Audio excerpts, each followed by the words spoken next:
Tusimame maana tuko na muda mfupi sana. Leo apostoli alisema hataki tuweka watu hapa sana. Baada ya muda mfupi sana. Niko na madakika machache tu ambao nataka tutumie. Bwana Yesu asifiwe. Wangapi wana muda mzuri wa kujiombea? Wangapi wamekuwa na muda mzuri wa kujiombea? Unasikia umejiombea, uko mahali, ama kama bado, weka mkono kifuani, mwambie Bwana niko tayari. Kwa majina naitwa Walter Otando, nimeokoka, Yesu ni Bwana. Na kwa hivyo tuko hapa katika hii movement. This is a movement. Amen. This is a movement. We are here for Mfalme wa Amani movement and we are pushing it. Praise be to God. That's why God has brought you here. Tell your neighbor, that's why God has brought you here. Mwambie jirani yako, you are here on a mission. In the name of Jesus. Inua tu mkono mmoja wa kulia juu, mkono wa kulia juu. Useme, Mfalme wa Amani, you will not die here but you will go far. Mwite tu Mfalme wa Amani, mwambie you will not die here but you will go far. Oh my God.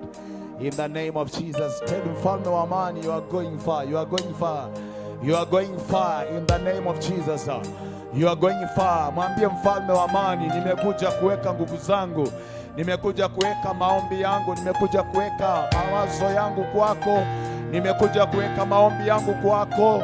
Nihakikishe ya kwamba Mfalme wa Amani unaenda katika jina la Yesu Kristo. Mwambie Mfalme wa Amani, you are godly chosen in the name of Jesus. That's why you have connected nations, tribes, families, churches, men and women in the name of Jesus, because you are God chosen in the name of Jesus. Just speak a word from Mfalme wa Amani. Just speak a word, speak a word, speak a word, speak a word from Mfalme wa Amani. A prayer from Mfalme wa Amani in the name of Jesus. You are a family to us, Mfalme wa Amani. You are a family. You are a family to us. You are home for many in the name of Jesus. In the name of Jesus. Somebody make a prayer. Make a prayer. Make a prayer. Open your mouth in the name of Jesus. Declare something. Declare something from Mfalme wa Amani. Oh my God. In the name of Jesus, the Son of the living God. We love you, Jehovah. We love you, King of glory, because of this mission, because of this mission, in the name of Jesus, in the land of Kenya, Mfalme wa Amani, you will be favored, in the name of Jesus, you will go far, in the name of the Lamb of God. Oh my Father, we know that you are the King of kings, hallelujah. Open your mouth, somebody make a prayer. Make a declaration, make a declaration kwa Mfalme wa Amani kwa jina la Yesu. Maana Mfalme wa Amani ndiye ametukusanya, Mfalme wa Amani ndiye ametuleta pamoja. Maono haya ndiyo amekusanya wewe na mimi, madhehebu na watumishi wa kike na wa kiume, wote wameletwa kwa ajili ya Mfalme wa Amani katika jina la Yesu mwana wa Mungu aliye hai. Father, we love you. Father, we worship you, Lord. We love you, Jesus. We love you, King of glory. Jehovah, we thank you in the mighty name of Jesus. Thank you, Father. Thank you, Jehovah. Katika jina la Yesu mwana wa Mungu aliye hai, kwa sababu unatawala, in the name of Jesus. Thank you, Lord. Hallelujah. I feel that you make this prayer kwa sababu najua kuna mtu ametoka nyumbani na tumekuwa na muda kujiombea, lakini nataka uombe ili ombi. Yani kuna mtu umetoka nyumbani na umekuja hapa, lakini sasa mawazo yako haijatoka nyumbani, maana kuna mambo ambayo umeacha haijakuwa sorted vizuri. Hallelujah. I just want you to commit what you have left at home, you commit it before God, ili kwamba ukiwa hapa you be settled. Urudishe mawazo yako hapa kwa sababu ya kitu ambacho Mungu anataka kufanya hapa, ili ya kwamba baada hapa ukitoka nje ukienda nyumbani ukute Mungu amefanya kitu. Bwana Yesu asifiwe. Najua kanisa unadaiwa leo. Najua nyumba sahi kuna landlord amesimama na kifuli. Watu wa Mungu, naelewa hii mambo, tunaelewa. Bwana Yesu asifiwe sana. Najua watoto shuleni, una mwingine umepigiwa simu ya kwamba huyu mtoto anarudi. na umekuja hapa umesema tu kwa sababu ni apostle aliitisha. Yaani umesacrifice tu ukuja, lakini nyumbani kuna kitu ambacho umewacha hakiendi vizuri. Bwana Yesu asifiwe sana. Sasa nataka mtu wa Mungu, maandiko yanasema Bwana anajua hata kabla haujaomba. Mungu anajua ya kwamba unayahitaji hayo. Bwana Yesu asifiwe sana. Na ili ya kwamba uwe na amani, kwa sababu tumekuja kwa mfalme wa amani, ili ya kwamba huyu Yesu ambaye ni mfalme wa amani akupe amani ndani ya moyo. Ukiwa hapa usiwe na wasiwasi, yale mambo Mungu atashughulikia.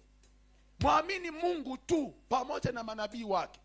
Lile neno utapokea hapa apostle atakaponena, wewe amini Mungu. Najua sisi wote ni wahubiri, lakini neema ni tofauti. Hawezi jua kwa nini Mungu amekuleta chini ya huyu mtumishi wa Mungu leo usikilize neno. Hilo neno ambalo umeletewa hapa siku ya leo, kuna kitu utatoka nacho hapa. Na Mungu anaenda kutenda ile hitaji ambalo umeacha nyumbani. Yule mtoto ambao unasema ni mgonjwa, ulikuwa upeleke hospitali, ukaacha, ukakuja. Wengine umeachia mama anateseka naye. Wengine umeachia msichana mkubwa. Wengine umeachia msichana wa kazi. Wengine umeachia mama anashughulika, baba anashughulika. Lakini nataka nikuambia asubuhi ya leo ya kwamba baada ya hili una kitu Mungu anaenda kutenda nyumbani. Katika jina la Yesu. Inua mikono yako mbele za Bwana. Haleluya. Nataka upeane ile kazi ulikuwa uende interview, lakini unaona schedule zikaingiana na mfalme wa amani. Ulikuwa uende mahali kutafuta kibarua, lakini ukakuta mambo tarehe zikaingiana. Ukashindwa option, ukasema ukuje hapa tu kwa ajili ya Mungu. Nataka upeane kwa Bwana. Yale mahitaji yote peana kwa Bwana. Lile jambo ambalo umeacha nyumbani peana kwa Bwana. Wale watoto ajipeana kwa Bwana. Kwa sababu Mungu anaelewa. Yeye ni mfahamashi wa kebakanda ya Bazeria. Anajua kila kitu ambacho unahitaji. Anajua ya kwamba unahitaji kula. Anajua ya kwamba unahitaji yote. Kwa hivyo mkabidhi Bwana. Mkabidhi Bwana ile shughuli, ile kazi, ile ofisi. Mkabidhi Bwana. Kama ni mambo ya kanisa, peana Bwana. Mpe Bwana asubuhi ya leo. Mwambie Bwana, I give all to you now in the name of Jesus. I give all to you now in the name of Jesus. I give all to you now in the name of Jesus. I give all to you now. Mwambie Bwana, nikiwa hapa sitaki kusumbua moyo wangu, lakini sasa nakuachia. Sitaki kusumbua mawazo yangu, lakini sasa nakuachia katika jina la Yesu mwana wa Mungu aliye hai. Kwa sababu unatawala Bwana, kwa sababu unatawala Bwana, kwa sababu unatawala Bwana, katika jina la Yesu. Inua tu sauti yako, inua sauti yako, yaombe, yakabidhi yote kwa Bwana. Kabidhi hiyo familia, kabidhi hiyo ndoa, kabidhi hiyo biashara, kabidhi hao watoto, kabidhi hiyo ofisi yako, hiyo kazi, hayo majukumu yako, yakabidhi kwa Bwana. Yale ambayo yanaweza kufanya mawazo yako yakuwe diverted kutoka kwa ibada ya leo, mwambie Bwana ya kwamba sasa ninakupa nafasi ya kwanza, ya kwamba Bwana ukatawale katika jina la Yesu Bwana Mungu aliye hai. Bwana ni asante, maana umetamalaki. Mwambie Bwana ya kwamba unachukua usukani in the name of Jesus, the Son of the living God. Make a prayer. Somebody make a prayer. Something must happen after this.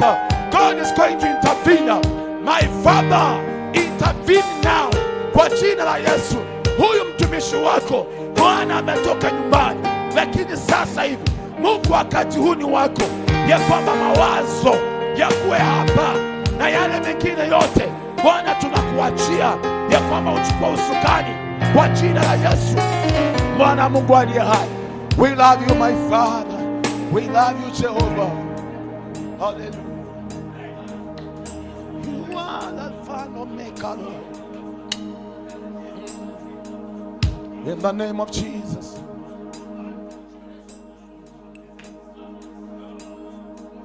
You are Alpha and Omega. We worship you, O Lord. You are worthy. Oh, you are Alpha. Alpha and Omega.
read for me the book of Proverbs chapter number 16 verse 1. Nimeona mtu wa Mungu hapa na Biblia. Tafadhali yule akona Biblia tu haraka.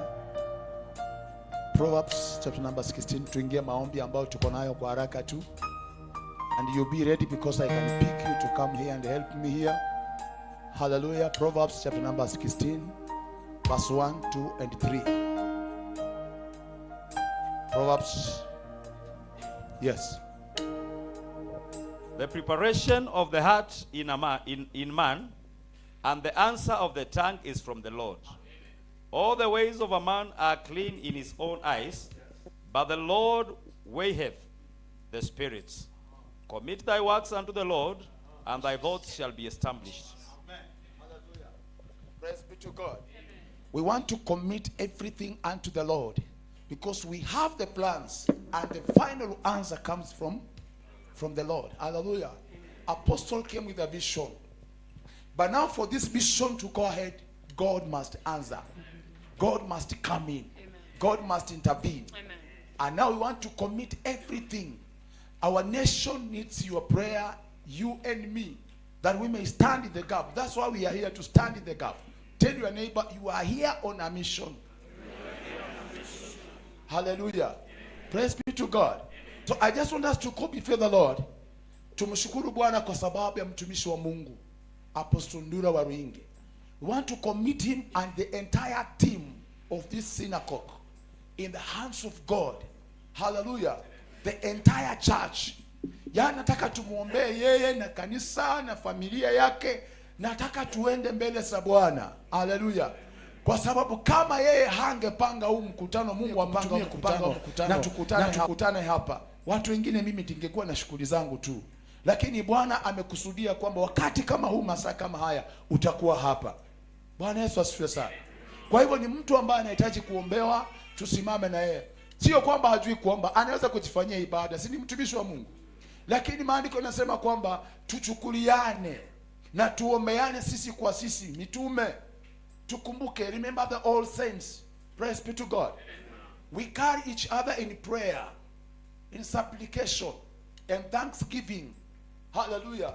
So this vision, this man of God needs prayer. Kwa sababu ujue saa hii yule jamaa mwingine, saa hii unajua saa anapiga mateke huko, anatafuta ni kitu gani kinazalika pale. Kuna kitu kinazalika hapa ambacho kitaleta shida kwa ufalme ule mwingine. Bwana Yesu asifiwe sana. Na yeye lazima anatafuta vile ambao atapenya, lakini sema sio mimi nitaingia huko. So sema sio mimi nitatumika. Hallelujah. Sema sio mimi nitatumika huko. Mimi niko hapa. Hallelujah. Lakini uko hapa kwa roho safi, usiko hapa tu hivi. Unajua kule mwingine anaweza kuwa hapa lakini ndani anasema tumekuja kupima. Wewe pima, utapimwa wewe. Hallelujah. Usikuje kupima. Kama umekuja kuja kabisa, mwambie jirani, muulize na umwangalie kwa macho vizuri, muangalie. Ukimpima vizuri, muangalie, usiniangalie. Muangalie jirani. Na ukimwangalia vizuri. Hallelujah. Praise be to God. So nataka inua mikono yako mbele za Bwana, tuombee mtumishi wa Mungu. Enda mbele za Bwana, ombea mtumishi wa Mungu. Muombe. Mtaje tu jina lake, unamjua. Muombe na watoto wake na maono ya kanisa hili yote tuyaombee kwa jina la Bwana, katika jina la Yesu. Jiombee, tumuombee mtumishi wa Mungu katika jina la Yesu. Inua sauti yako kwa ajili yake. Enda mbele za Bwana, muombee kwa sababu ya neema ya Bwana katika jina la Yesu. Bwana Mungu aliye hai, tangaza ya kwamba Bwana anaenda kumwezesha. Tangaza ya kwamba Bwana anaenda kumuinua. Tangaza ya kwamba mambo ambayo atahitaji Bwana atasupply. Kama ni fedha, Bwana atapeana. Kama ni nguvu ambazo zinahitajika ndani ya afya yake, afya njema, Bwana atampa afya njema katika jina la Yesu. Na milango yote ambayo inahitajika kuwa wazi, haitafungwa kwa jina la Yesu. Inua mtumishi wa Mungu mbele za Bwana, na maono aliyo nayo si kwa ajili tu ya Kenya, lakini kwa ajili ya dunia nzima katika jina la Yesu. Mwana Mungu aliye hai, omba in the mighty name of Jesus, the Son of the living God. Father, we love you. Father, we worship you in the mighty name of Jesus. Declare something for the man of God and the mission. Declare something in the name of Jesus. Ombea mtumishi wa Mungu Apostle Nura Waruhike, tangaza ya kwamba hakuna vizuizi, hakuna vizuizi itakayosimama mbele zake kwa jina la Yesu mwana Mungu aliye hai. Tangaza ya kwamba Bwana atatenda kwa ajili ya utukufu wa jina la Yesu. Baba, asante maana unaweza. Pokea sifa na utukufu katika jina la Yesu Kristo mwana Mungu aliye hai. Kwa hivyo nataka tuende kwa sehemu nyingine kwa haraka tu. I just want us to pray for the politics of this country. Hallelujah. Nataka tuombee tu siasa ya Kenya. Tunaona vitu ambavyo vinafanyika. Bwana Yesu asifiwe sana. Kwa hivyo katika hiyo nafasi nataka nimwalike mtumishi wa Mungu akuja tuongoze katika hiyo sehemu kwa dakika 2 tu. Hallelujah. Tuombee siasa ya Kenya. Hallelujah. Ya kwamba tukatae hakutakuwa na damu katika jina la Yesu. Karibu sana mtu. Thank you Jesus. Enda tu mbele za Bwana. Inua tu mikono yako, mwambie Mungu, tunaleta taifa letu mbele zako Bwana. Tunaleta taifa letu mbele zako mtakatifu.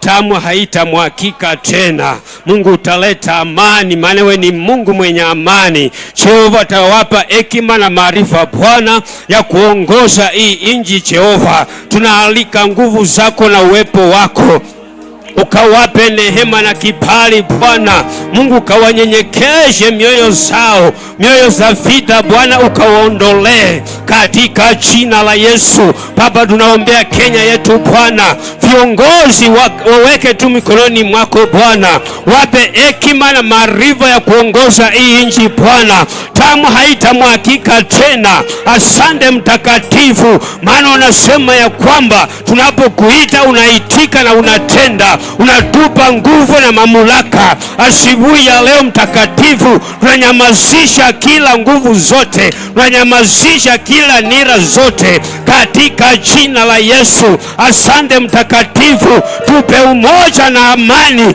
katika nchi yetu Bwana. Viongozi mtakatifu, ukawape hekima na maarifa ya kuongoza nchi hii Bwana, katika jina la Yesu. Asubuhi ya leo sisi kama watumishi wako tumesimama kwa pengo, tunanena na kinywa chetu, tunasema ya kwamba umetupa nguvu kwa kinywa chetu Bwana. Asubuhi ya leo tunanyamazisha kila nguvu katika jina la Yesu. Hakuna silaha yoyote itainuka katika jina la Yesu. Asante maana unatenda. Pokea sifa na utukufu, na ni katika jina la Yesu tunaomba na hata kuamini. Amen. Hallelujah. Amen. Praise be to God. There's an event that is coming very soon from here. Hallelujah.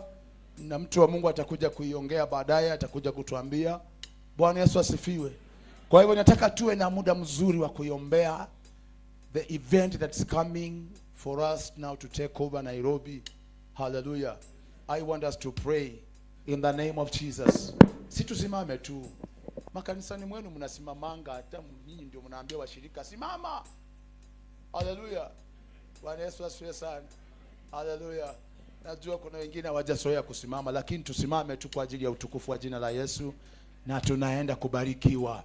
Nataka tuombee maono haya kwamba the event that is coming, ya kwamba we are going to see the mighty move of God. We are going to see signs and wonders. We are going to see men and women are going to come from all over. In the name of Jesus, we want to call people from all the parts of the country, even outside the country, for the event that is coming in the name of Jesus. Hata kabla hujaambiwa, najua tu kwamba unaweza ukaiombea na Bwana akaenda kufanya kitu ambacho si cha kawaida kwa jina la Yesu Kristo. I just want to call the woman of God from the other end. Please, umepata tu neema, rudi tu hapa tena kama ile siku nyingine. Tuombee this event ya kwamba inaenda kuwa successful. Hallelujah. Tukatae kila pingamizi zote ambazo zinaweza kuzuia kuanzia kwa serikali kukuja mpaka wapi.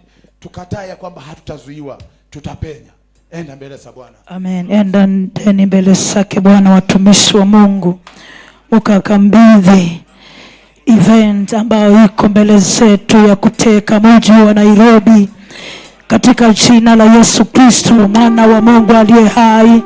Jehova Mungu ishiye milele, neno lako limesema ya kwamba kuandaa kwa moyo ni kwa mwanadamu, but the answer of the tongue comes from the Lord.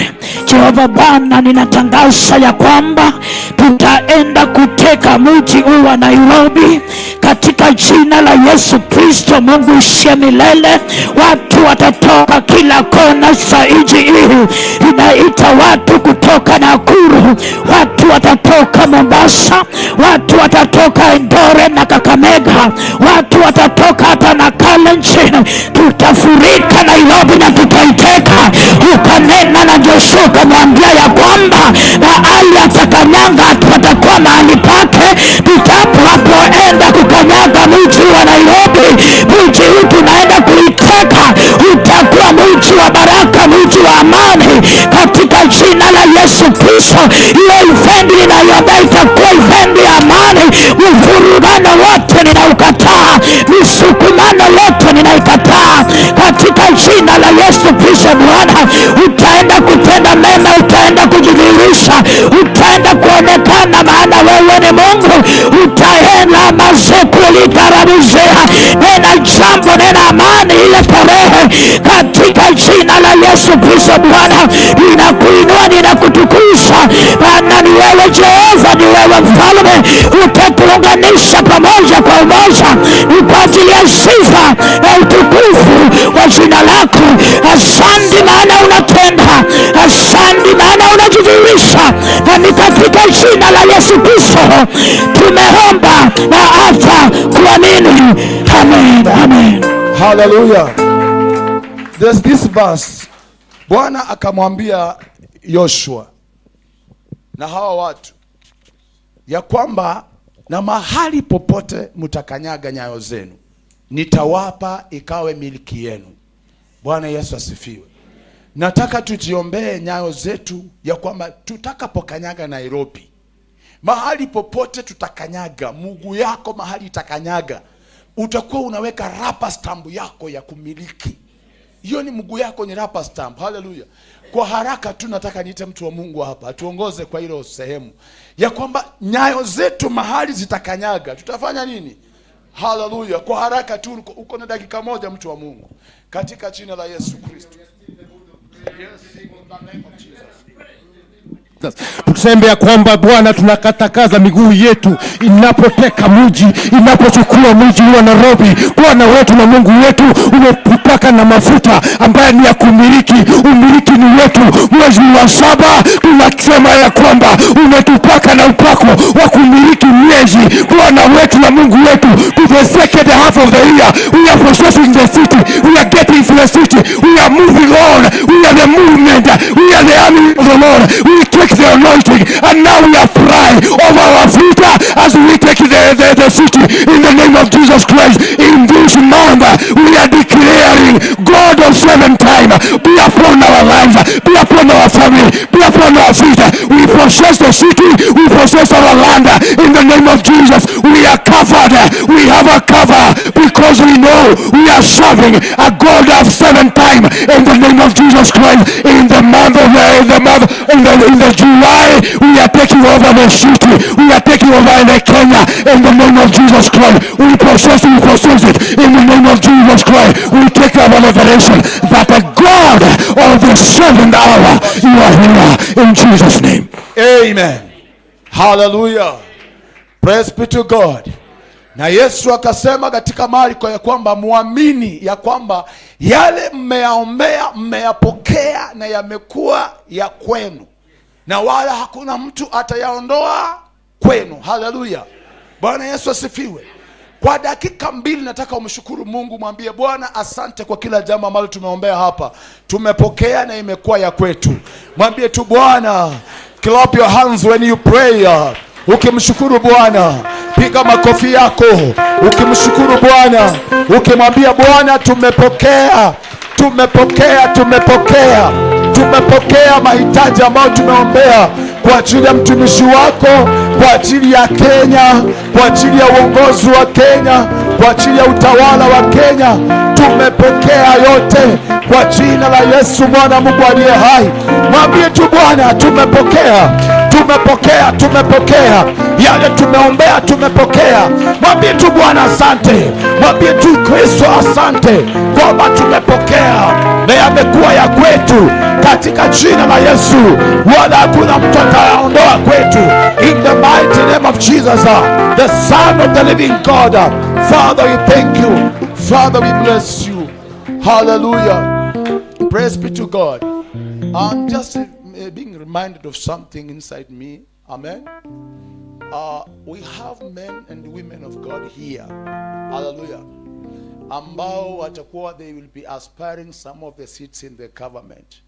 They are part of the politicians, but we are praying hawatakuwa politicians. We pray for them to be leaders, not politicians. We pray for them to be leaders, isn't it?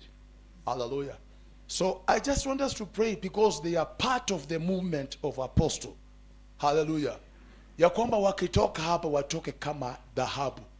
Mungu aende wapeleke kama mshale. Hallelujah. Hallelujah. Can we pray for our own? This is our own.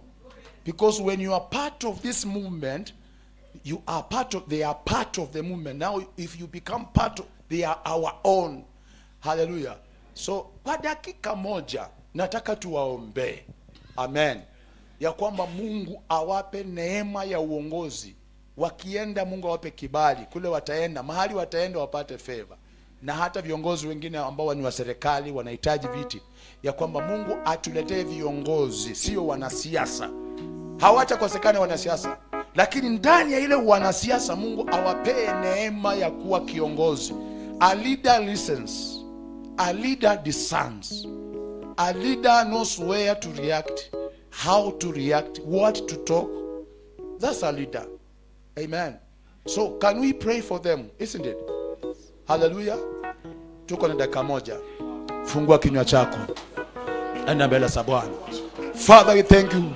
Father, because of your servants that you have brought in this foundation, because they are part of this foundation. And now we pray for them because they want to become leaders of this country. We commit them in your hands in the name of Jesus. The MCS, the MPs, the governor, oh my God, the women rep, we commit them in your hands, that as you are going, Jehovah, as they are going to aspire to ask for the vote, we know that the heavens, my Father, it's going to confirm them because of your glory. Even others outside there, we commit them in your hands, God of glory. Let them become leaders in the name of Jesus. Give them favor in the eyes of men. Give them favor in the eyes of people in the name of Jesus. That when they go out to ask for votes, you are going to go ahead of them in the name of Jesus. So that, oh my God, this foundation is going to give birth to leaders of this nation in the name of Jesus, the Son of the living God. Father, we thank you and we honor you because you have done it for your glory and honor. In the mighty name of Jesus, we believe that God has done it. In Jesus' mighty name. Somebody shout a big amen. Somebody shout a big amen. That's not enough. Hallelujah. Mimi natoleanga mfano mmoja wa kijinga tu wa dunia hii. Huyo mzee aliondoka duniani. Hata kabla hajasalimia angefika mahali tunasema haya na mnaanza kushangilia na hakuna kitu anaongea. Lakini mbona tukiwa kwa Mungu tunasema tunataka tubembeleze ndio upige makofi. Hallelujah. Bwana Yesu asifiwe sana. You can do better for Jesus. Yes. Can you shout a big amen? Yes. Amen. Hallelujah. Karibu sana waimbaji, tupate kigosho mbili tu, then karibisha Reverend Kadhaya na tuletee mtume kwa jina la Yesu Kristo. Waimbaji karibuni sana.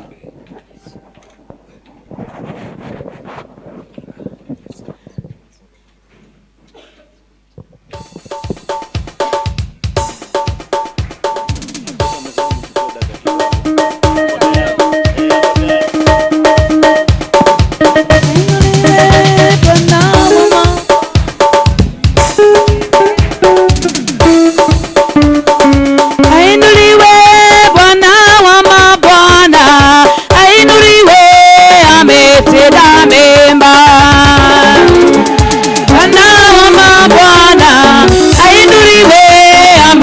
ametenda mema.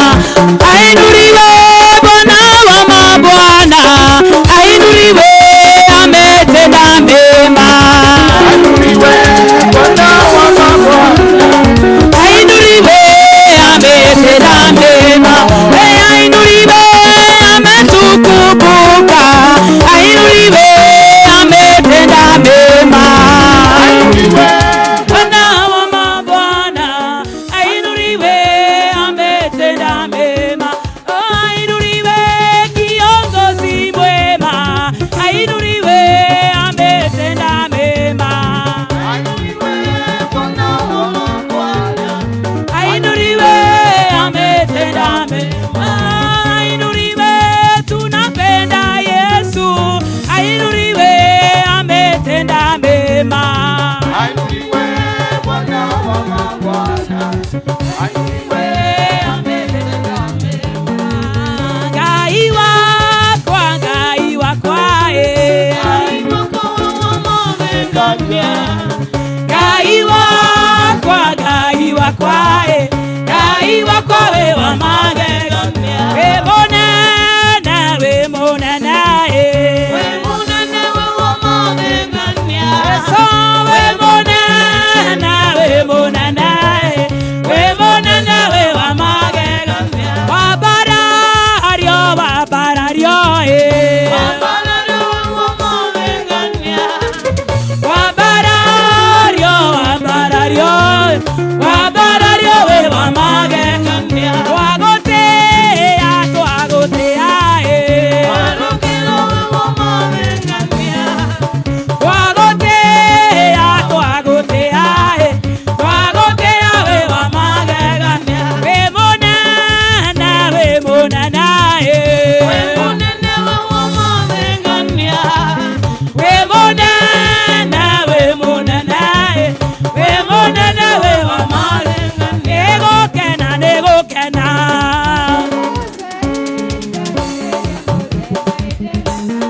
Nego kena, nego kena.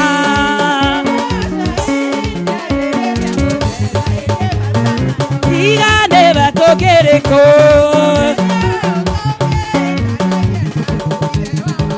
Nego kena, nego kena.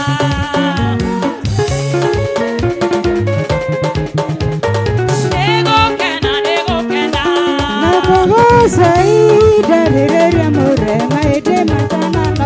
Inua mikono useme ni Bwana. Yesu ni Bwana, Yesu ni Bwana, Inua mikono yako useme ni Bwana. Yesu ni Bwana, Yesu ni Bwana. Inua mikono yako kwa Yesu. Juu, juu, juu, juu, juu.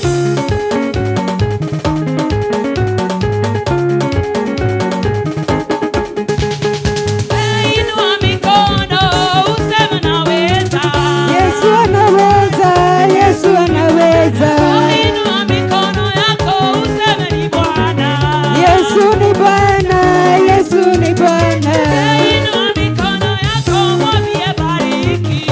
Yesu abariki, Yesu ni Bwana. Pigia Yesu makofi mazuri. Shangwe na vigelegele.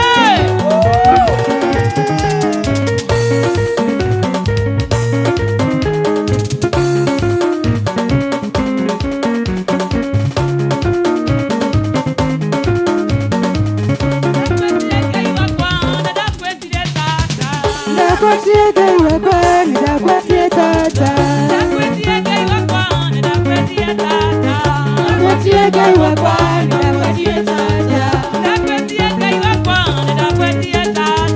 Ndakwatie Ngai wakwa, ndakwatie tata. Tata,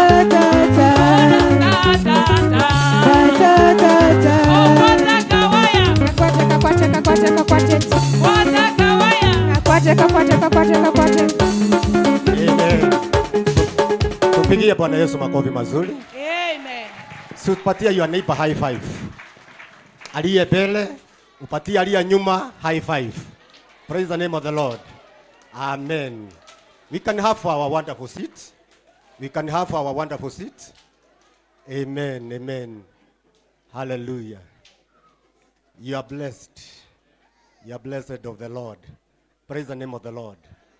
Sema nimebarikiwa. Unajua mara nyingi sisi watu wa Mungu we forget to bless ourselves. Tunabariki, mkono yetu tunanyoshaga tu tukibariki. Hebu jiwekelee mkono ujibariki dakika moja. Jibariki, jinenee mambo mazuri, jinenee kuenda mbali. Jinenee kufunguliwa kwa milango mingi na madirisha. You are heading far. You are going far. Magonjwa is not your portion.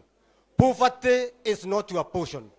Scarcity, kukosa, kudharauliwa, rejection is not part of you. Wewe ni mbarikiwa. Kila mahali utaenda utakubalika. Kila mahali utaenda milango inafunguka. Biashara yote utafanya itafaulu. Huduma itafaulu. Utafaulu, shetani apende na asipe. Pigia Bwana Yesu makofi mazuri. Bwana wa majeshi wabariki. Nataka tuingie kwenye program giving time, blessing time. Sisi tuseme pamoja. Giving time. Kuna watu hawasemi. Unajua sisi shida yetu sisi wachungaji tumezoea kuitisha. Na kuitishwa inakuwa gumu. Giving time. Wengine hawasemi. Giving time. Shika sadaka yako. Ndio tuweze kuombea. Wale ambao wanatoa kwa mitandao, the number is there, 0722 239 555. You'll get that number. Iko kwa screen. Inua sadaka yako. Nataka kuibariki. Wale ambao wanatuletea vikapu ya kutolea, offering basket, sioni mkono. Naona 21, naona 2. Sasa wachungaji, hata kama unatoa na simu, inua simu yako. Inua simu yako. Amen. Kwani wapendwa hamtoi sadaka? Watu wa Mungu, kwani baadaye hamuna sadaka? Uinua hata simu. Na usiweke ile ya siku zingine simu zilikuja mtu anasema anatuma.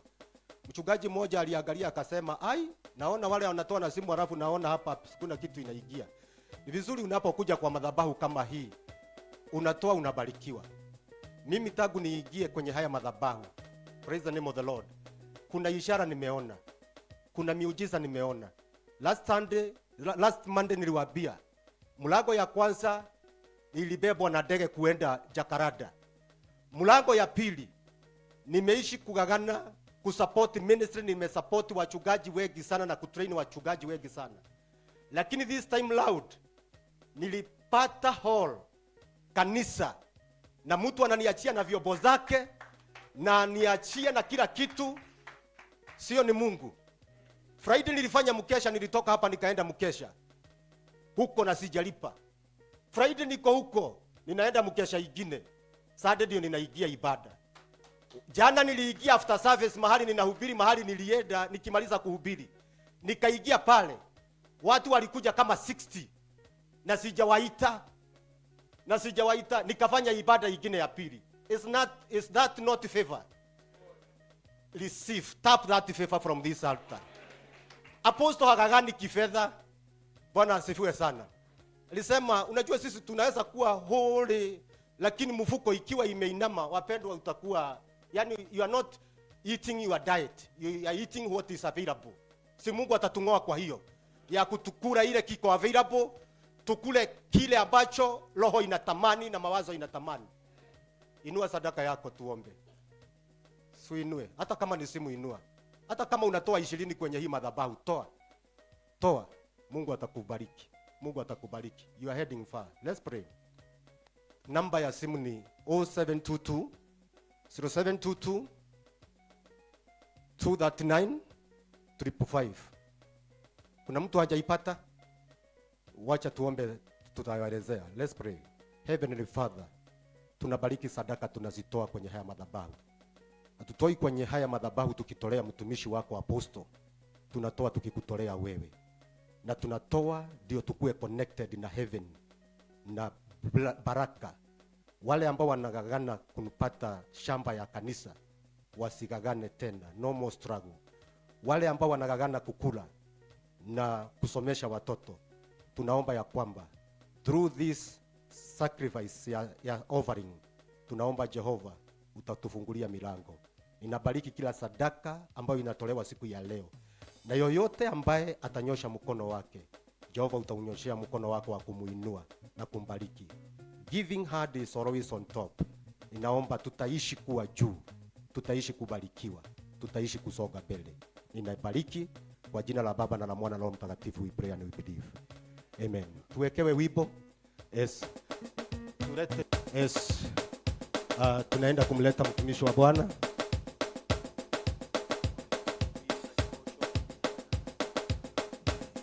Hallelujah. Amen. Tuendelee na kutoa.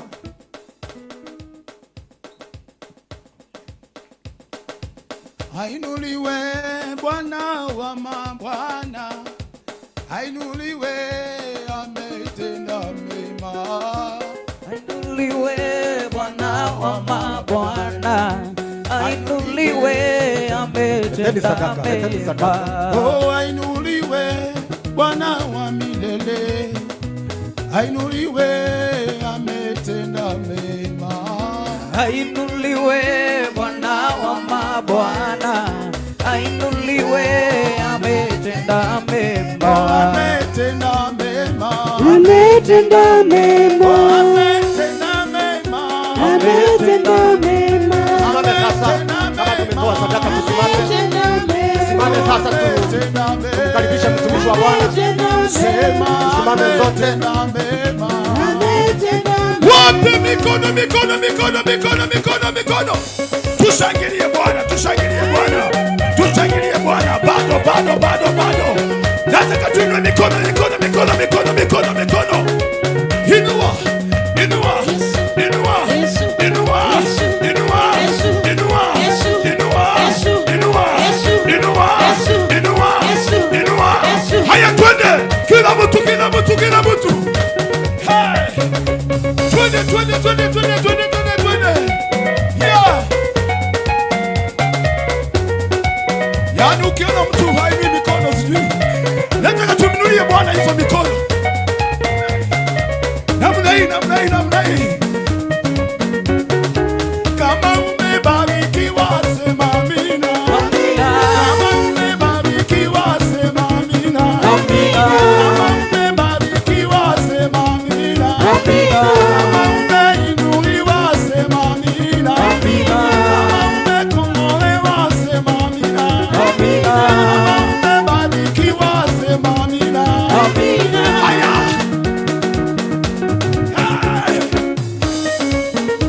Tunakaribisha mtu wa Mungu. Haleluya.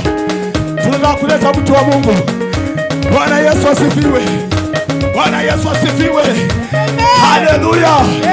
Sijui kama uko tayari. Tunaangalia namna hii. Twende huko. Haya. Twende. Pole tu hakuna haraka. Hey.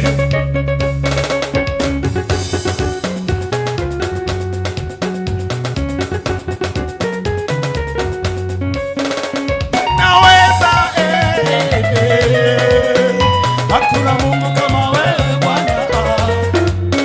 Anaweza Bwana anaweza. Hakuna Mungu kama wewe Bwana. Unaweza. Hakuna Mungu kama wewe Bwana. Anaponya.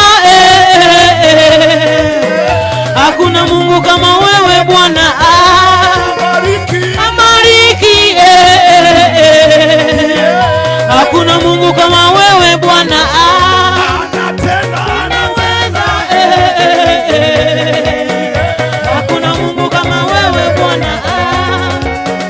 Hakuna Mungu kama wewe Bwana.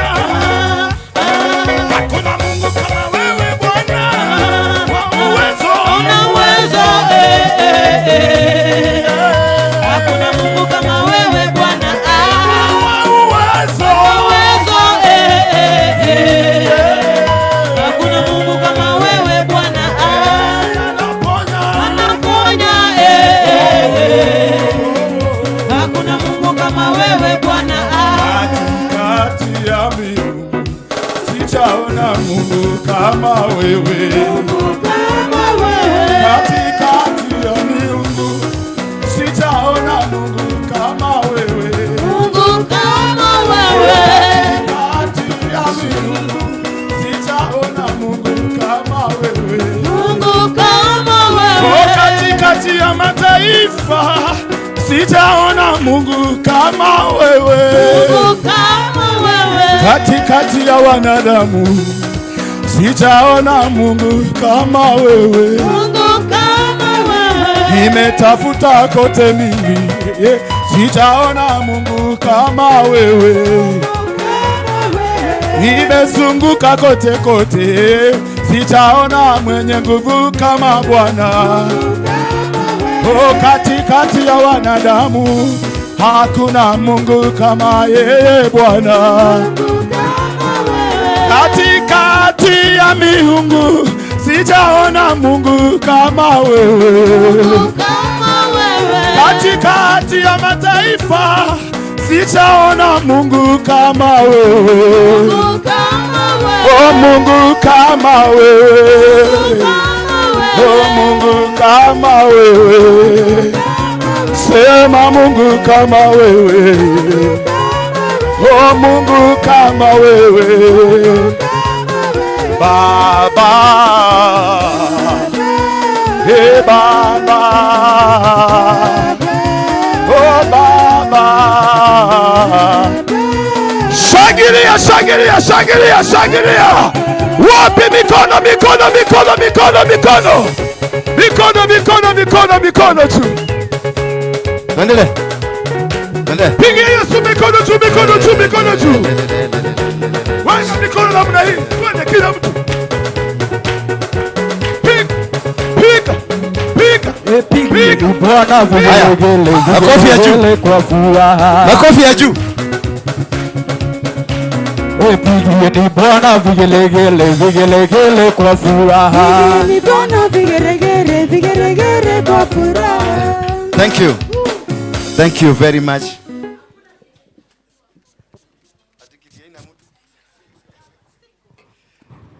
Thank you. Thank you. Hi. Hi kidogo. Thank you very much. Tushukuru Mungu. Baba, ninakuabudu, ninakushukuru kwa wema wako na utukufu wako. You've given us another chance. A chance to glorify your name. A chance to come and say thank you. A chance to come and say you are God. We came to worship you, not because of what you have done to us, but because you are God. And that is only that we are. That's our business here. The business of the kingdom that you are the head of. Guide us today and allow me only to speak that comes from you. Use me as a vessel, just to be a vessel towards your people for the purposes of your kingdom. In Jesus' mighty name, somebody say amen. Sasa, Ebu. Thank you, thank you. Salimia, wewe ni nini? Salimia mwenye yako karibu na wewe, muulize habari yako. Mwangalia, wacha kukaa kama Mkristo. Give me. Ndio nitengeneze. Angalia. Ngoja baba. Ngoja kidogo. Wachana hiyo salamu. Hiyo sio salamu mzuri. Don't be like a Christian. Wale wamekaa chini, simama. Na kama huwezi kusimama, wewe toka nje. Hatukubebelezi.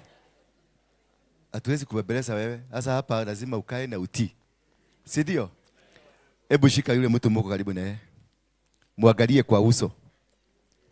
Shika mtu mmoja. Muangalie kwa uso. Wacha kukaa kama Mkristo. Unajua Wakristo na ukiresaka mtu kama wanaangalia huko. Mwambie muulize habari yako. Unaendeleaje? Mbona angalia, sikiliza. Muulize mbona unakaa Al-Shabaab? Bwana Yesu asifiwe sana. Halo. Muulize nikiendelea kukaa na wewe, am I safe?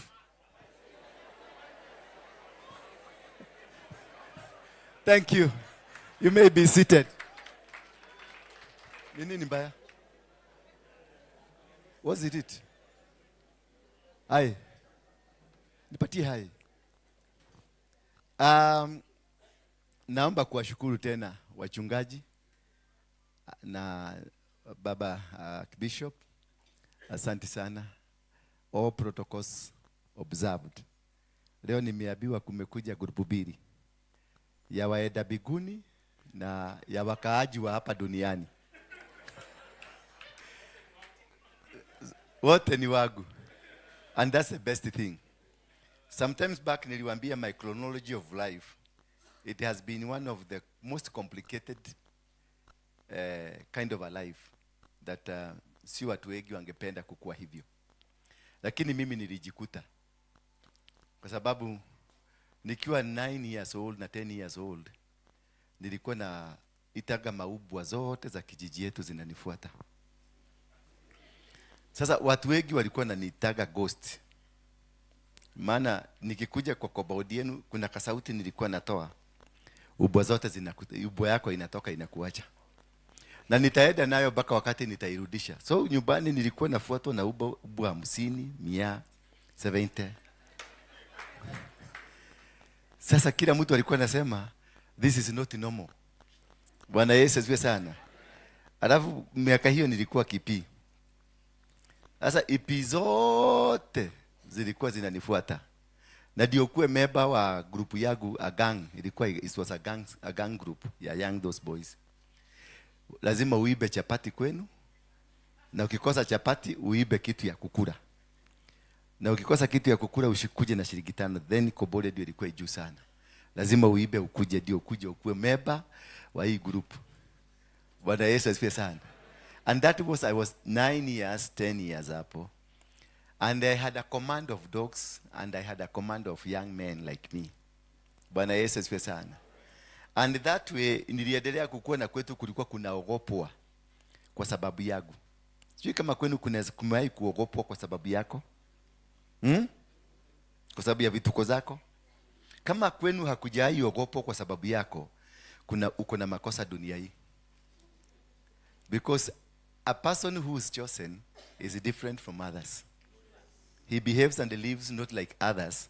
Anaishi kama maisha yake, kama ako kwa dunia yake. Kama sasa nikiangalia wachungaji wengi hapa, wanakujaga hapa lakini hawakujagi. Wanakuaga wameandika marafiki kama 3 hivi. Nimeenda kwa ile kanisa ya Waroige. In case of anything. In case of anything. Hapo ndio mtaanza safari. Bwana Yesu asifiwe sana. Ndio naonanga tukimaliza hapa nasemanga watu wapatiwe kafea kadogo. At least roho iache kududa. Bwana Yesu asifiwe sana. You must have a testimony that speaks of your God. It doesn't matter what kind of a testimony. There is no good testimony. Hello? There is no good testimony. Hakuna mtu akikwambia mimi nilizaliwa, nikakuja nikaishi dunia hii vizuri, mimi sijai kutenda, mimi sijai kufanya, hiyo yote huyo sasa ukisikiliza huyo mtu umalizie ni agent ya shetani. Bwana Yesu asifiwe sana. You cannot have a straight life in this world. If the devil has never attacked you, or if the devil has never tried to steal your destiny, you are not a friend of God. Wewe ni wa devil. Bwana Yesu asifiwe sana. Na kwa sababu ninaonaga wakikuja hapa, unajua naonaga niko na tumacho tugine tunaonaga. Unaona mtu amekuja hapa, anajua hapa ni kanisa na amekuja kuroga. Bwana Yesu asifiwe sana. Kama juzi wakati mlikuja hapa na nilijua kwa sababu tumeangalia CCTV tukaangalia tukaona ni nani. Kuna mtu alikuja na earrings imekaa kama nyoka. Mko nayo hiyo? Mlitupa maiko? Mlichoma? Na ile kitu kale kamekaa wale watulienda shule ile ya zamani. Samia, Kauma, Makonde. Mnakumbuka hiyo? Ile ya kuhangi hapa ni chain. Na hizi zinatengenezwa huko City Market. Lakini sasa alilete akaficha mahali hapa ndani na hizo vitu zikiwa uchawi. Ati ni nini? Na ni mchungaji. Ni mchungaji maana tulilocate. Najua sasa hii ni kamera. Ile unaona pale ni kamera. Ile ni kamera na inasikiaga mpaka venye unaongea. Inasikiaga inakushika. Sasa na ni mchuka alikuwa amevaa hii kitu kagogo. Ndio unaona ngastakaki kuvaa kagogo hiye. Hiyo. Stakaki. Sababu kana vichaka vitu mingi sana. Hako kagogo kana vichaka vitu mingi sana. Bwana Yesu, kwa sababu hata polisi anaweza kusimamisha mtu wa kagogo.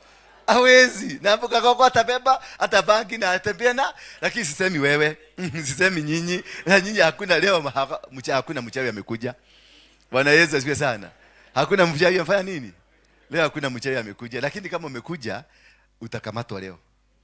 Utakuamililia kwa kiti. Unajua mnafikiriaga unaona hii wachawi wanafanyanga. Unaenda kwa bibi wenyewe mnashikana mnakuamililiana. Was not supposed to be used by watu wa shetani. It is we who are supposed to be using it. Those powers unaona wachawi wanatumia ni zetu. Lakini wao walisoma Biblia kutuliko, wakajua kutumia. Hebu niambie, wakati wa Abrahamu, si amepatiana bibi yake? Bibi yake akabebwa na akapelekwa bedroom. Mzee mashini ilifanya kazi. Ilikataa. Sio ni uchawi. Mzee alijaribu kuhurutereki. Hakuna kitu. Ikabidi arudishe mzigo ya wenyewe. Na bado iko kwa nini? Iko kwa Biblia ama iko nje ya Biblia? Siko ndani ya Biblia. Mbona hiyo mukondemu? Mbona mukondemu hiyo? Baka mzee akaenda akamuuliza, sasa wewe ulijua huyu ni bibi yako? Mbona unataka kutuletea matatizo kubwa hii? Bana tumeita baka waganga wameshindwa. Tumeita watu wa Mungu wameshindwa. Lakini wakati aliporudisha kurudi nyumbani akaanza kupiga maji. Bwana Yesu asifiwe sana. Those powers are within us. Bwana Yesu asifiwe. Me I have them. Mimi naweza kusema mdomo yako ikuje hapa na irudi inaende hapa. Na dunia endelea kuitwa dunia. Hii unaona nyuki, mtu anaenda naita nyuki na samo ni nyuki. Hiyo sio power ya shetani, ni ya Mungu. Watu wa shetani wanajua kutumia Biblia kutuliko. Yes, because wakati niliendeka hapa Machakos, Matu, kwa mama mwingine Mugaga, niliendeka kwa Mugaga. Anaitwa Kanini, kimama kinono hivi. Nilipoingia, nilikuwa nimepelekwa sana na serikali. So nilikuwa natafuta jamaa mwingine akaniambia aenda kwa mkaba fulani atakupatia kamote. Hiyo kamote ukisimama hapa polisi hivi hawawezi kukuona. Sasa mimi nikaenda huko. Nikafika huko wangwana wakasema, "Wangwana!" Akasema, "Atoe pesa ngapi?" Nikasemekana 300,000.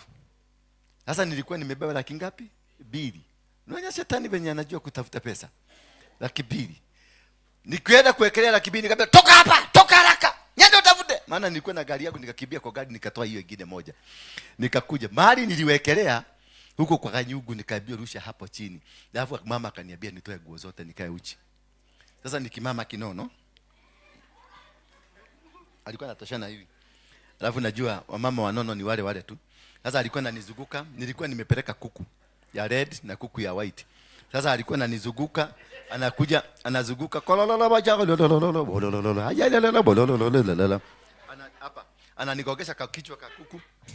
Ananizunguka, alafu akimaliza hiyo round yote anakuja ananikalia.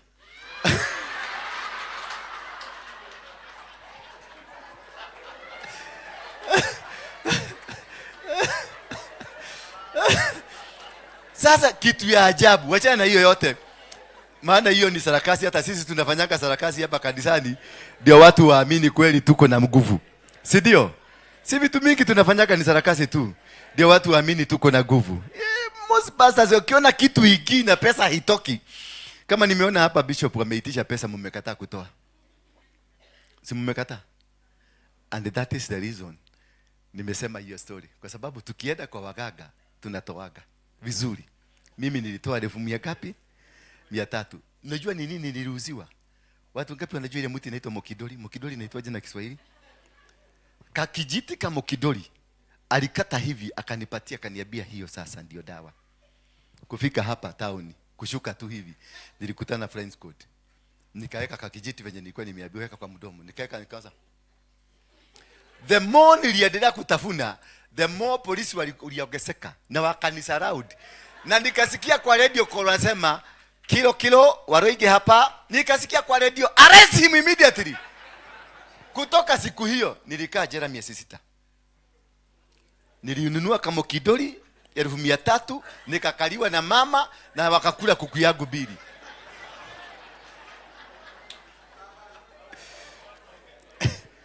Ambia mwenzako, understanding the kingdom of heaven. You know, the only business Jesus Christ came with here, hata Muhammad, hata Kapila verse 2. Kapila verse 2 ndio mkubwa wa Buddhism. Hata whoever that has been there, the only business that brought them here on earth, it is not religion, but the kingdom of heaven. Sasa nyinyi mmefungua makanisa, sijui mlitoa wapi message, and I don't understand who is your boss. Because our boss came for one business, the kingdom of heaven. Only that. No religion, no Catholic, no Muslim, no Hinduism, but the kingdom. And what is the kingdom? Kingdom is understanding the principles of God. Because first we must start from God. Understanding the principles. Now, to understand the principles is to understand that in this world there are principles ambazo they will make you be successful. Maombi will never make you very successful, but it's a component of what makes you successful. Bwana Yesu asifiwe sana. There are several things that are enshrined in the kingdom, and I want to deal with the principles of the kingdom. When you deal with the principles of the kingdom, you understand what you are supposed to do at what time and when, and why we are here. Because there is a reason God has brought us here. Ungekuwa ukifanya kazi zako kule na mambo yako vizuri inaendelea, lakini there is a reason. Hata kuitwa na Dora, wewe Dora, na juzi ulikuwa unaombea Dora akufe, ukaona amekataa kukufa, sasa umekuja tena kumuona hapa. Bwana Yesu asifiwe sana. Because you had a fear. There is fear that was sold to you. Na ukaambiwa Dora ni mtu dangerous. Ukaambiwa Dora ni mogeke. Ukaambiwa mama, sasa wamama wengi hapa kuna wengi hawakukuja kwa sababu waliambiwa Dora anatayarisha ana circumcise wanawake. Sasa wanawake wengine wananiangalia kwa nausa, huyu mtu mzuri hivi anaweza kufanya tabia kama hiyo? Mimi sijawahi kufanya tabia kama hiyo, sijawahi. Lakini walisema. Bwana Yesu asifiwe sana. Lakini that is a principle that you need to understand. That there is something that will be raised kwako ndio ikuzuie kuenda hapo kwingine. Kama kuna watu wamekuwa confused na wamebadilishiwa destiny zao, ni watu wanaitwa religious people. Religious in a manner of a Muslim, manner of a Christian, and a manner of everything. Because watu wote unaona huyu kitataba, unaona kwa kichwa na hilo unaona kwa kichwa, zote zimetoka kwa Biblia. Ukiuliza huyu pastor, ile kanisa amefungua ameitoa wapi? Kwa Biblia. Hii kanisa tumetoa wapi? Kwa Biblia. Na ni Mungu alininenea. Na nilipasua kanisa ndio kwa sababu Mungu amefanya nini? Ameninenea. So hiyo kagogo yako umefaa nimetoka kwa Biblia. See, it's not fake. It is something that from the Bible. Wherever you are going, hata wachawi. The Bible is a forest that produces anything and everything. Freemason imetoka kwa Biblia. Islam ilitoka kwa Catholic. Is a branch of Catholic. Ndio naonanga Islam iko na rosary. Na wanatembea na hiyo kitu, wakitembea kama wa Catholic wanatembea nayo. Bwana Yesu asifiwe sana. Na wengine wameweka hapa because it's a branch of Catholic. Islam is not a branch of Ismail. It's a branch of Isaac. Na ilianzishwa kisha wakasplit. Walipo split walienda na every doctrine of Catholic. Islam, they behave like Catholics. Wanaenda 40 days and 40 nights fasting. Kweli dogo. Wakatholiki utakuta kila wakati wako na nini? Na ukienda sasa wale wanansi wako kule kwa huko kwao, wanafanyanga maombi mara ngapi? Pade. Maria mwana mtakatifu, ulizaliwa mzuri kuliko wanawake wote. Sasa na siku zetu za kufa, amina. Wanaomba. Ukienda kwa Muislamu, I was one. Nilikuwa naitwa Ibrahim Dora wa Ruige. Bwana Yesu asifiwe sana. Na nilikuwa nishaigia Al-Shabaab. Tumefuga hiyo murago please. Tulikuwa tumeshaigia kwa Al-Shabaab. I was a goon upande huo mwingine. So najua maombi. Allahu Akbar asubuhi, saa 2, saa 7, jioni na usiku 5. So that is one culture. That's one dini, ni moja. Ukienda kwa Orthodox, it is the same. Ukienda kwa hiyo yako, hizi zote nyinyi, you are Catholics, lakini mkaingia bura jingine. Nyinyi yote. Lakini Catholic ilizaliwa na nani? Ilizaliwa na Orthodox, ambayo imetoka hapa Ethiopia. I want just, kuna kitu nataka tuelewe. Understanding the principles of heaven. Ukienda utoke hapa uende kwa Mchina, uende kwa Muidi, uende kwa kila mtu, they all worship a God. Ni venye God yako alikuja na Jesus. Na God ya huyu mwingine ikakuja na Muhammad. Na God ya Mugikuyu, thai ya gaithai ikakuja na nini? Na thai. Na God ya ile wakurukaruka kwa barabara waluya. Na hii ikakuja on that process. But we have only one God. That is principle number 1. That we have only one God. And there is a way you approach this one God. And all these people, they know how to approach this one God. They know how to live with their God. That is why Moshaina is more successful than you. Na tukianza sasa kuingilia the success, utaanza kuniambia hawa ni watu wa dunia. Kwani wewe ni wa wapi? Wewe unaishigi wapi? Si wewe ni wa dunia? Si unavaa vitu za dunia? Nikaenda kwa hawa watu wa Mogeki ambao tulikuwa na wao kabla ujinga ijanitoka kwa kichwa. Wananiambia mambo yote ya msugu hawataki. Si ndivyo wanasemaga? Niguo. Si ndivyo wanasemaga wale watu wa Mogeki wa zamani. Ati vitu yote ya msugu hawataki. Lakini niliona mazishi ya mkubwa ya hawa watu juzi amewekwa kwa jeneza. Jeneza ni ya Mkikuyu. Ni ya Mkikuyu. Alitolewa mochari. Mochari ni ya Mkikuyu. So unaona ule ujinga tuko nayo. Ujinga ni mwingi. Hapa binadamu wako nao because of failure to understand how God operates. We are in regions and God operates differently. Bwana Yesu asifiwe sana. Understanding the principles is understanding the kingdom. And understanding the kingdom is to preach love. The kingdom of heaven is about love. It's about oneness. And that is why Jesus was brought by God. That whosoever believes in him. Hiyo mnajua sana. Whosoever believes in him shall not perish. And for so God loved the world. That is where we need to begin as a worship of God. The beginning of every worship of God, it is love. If you don't have love, if you cannot sit down to listen to others, if you cannot come here voluntarily because umekuja voluntarily, kwa sababu kuna wengine hapa wamekuja kwa sababu wanasikia kuna uwezekano. Kuna uwezekano. Kuna nini? Kuna uwezekano. Kakitu kanaweza kutoka. Bwana Yesu asifiwe sana. Hallelujah. Lakini ukimwambia toa kwa ajili ya kazi ambayo mnafanya, hapo hakuna uwezekano. The principle of heaven is not contradicting, does not contradict. The much is given. The much is what? Yes. You need to understand that in the kingdom, number 2, understanding about love. Love is walking the way God could have wanted you to be. Don't worry about the material being. Wacha kujalishwa na vitu vya dunia. Huyu mzee unaona hapa juzi tu amekuja. Ni mtu amehubiri siku nyingi sana. Aliokoka mbele yangu. Hawa ndio walikuwa wananiombea niokoke. Lakini niliokoka na nikamuovertake. Bwana Yesu asifiwe sana. Tangu akanyage hapa. Maana nilimuitaga nikiwa City Stadium. Nikamwambia kuja tuhubiri. Akaniambia hapana kwa sababu alikuwa anaangalia rekodi yangu. Anaona akiitanishwa na akionekana na Waroige, reputation yake imeisha. Sasa tangu akuje hapa, ametembea tu kutembea, hata hajaingia kutembea. Amepata vitu ambavyo anaitiwa mpaka nyumba horo na abio kuja. Wewe utalipa baadaye. You see how God works?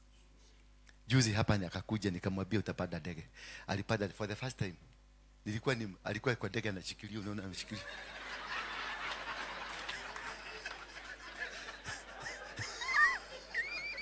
Unajua ni helicopter na helicopter ni kioo. Unajua kitu kibaya ni ile unaona ingekuwa sealed vizuri angekuwa na shida, lakini alikuwa naona ni kama inaenda kwa, akaniambia hapana, ino niko kwa nyumba, ino niko kwa wakambia pilot usituue, tunaenda kuhubiri. Nikamwambia hatuwezi kukufa because we are in the process of God. Tutigokua todo he message, tuko na message tunapelekea watu, na kuna watu lazima waokoke, hatuwezi kukufa. Tulipo radi nilisikia amesema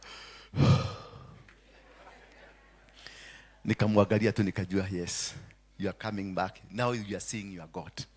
Bwana Yesu asifiwe sana. Why do we have people who do not believe, or people who will not go to heaven according to you? They are more successful than the people who are going to heaven.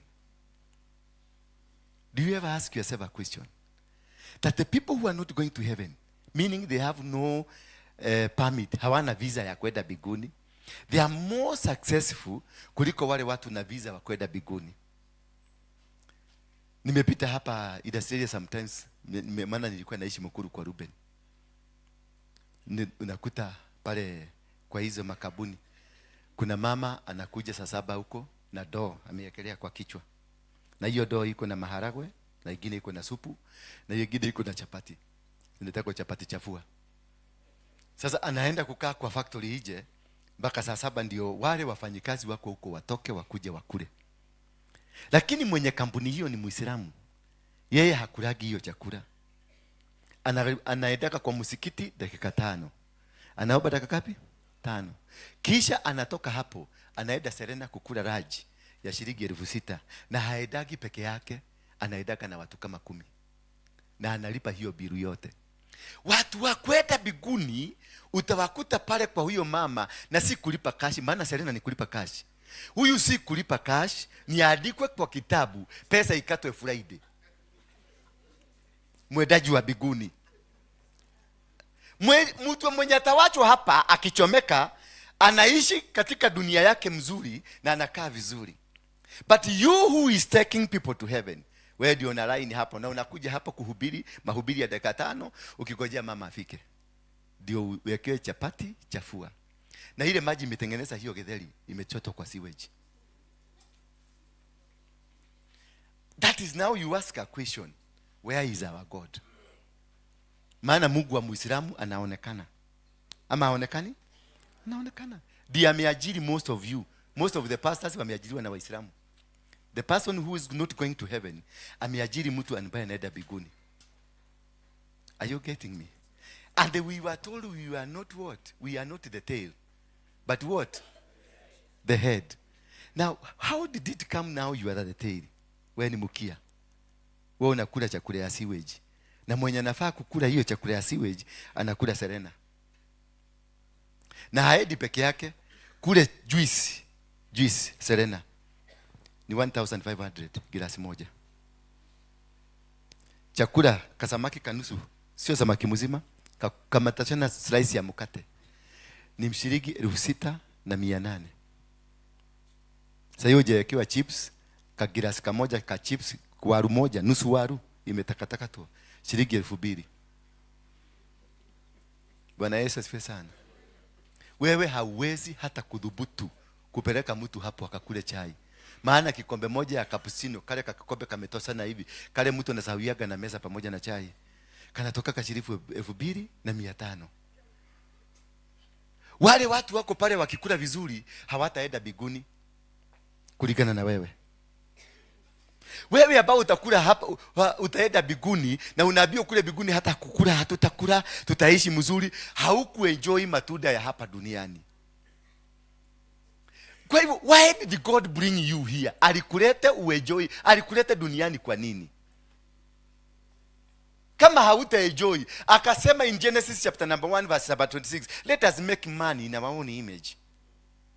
In the image of God, man and the woman was created.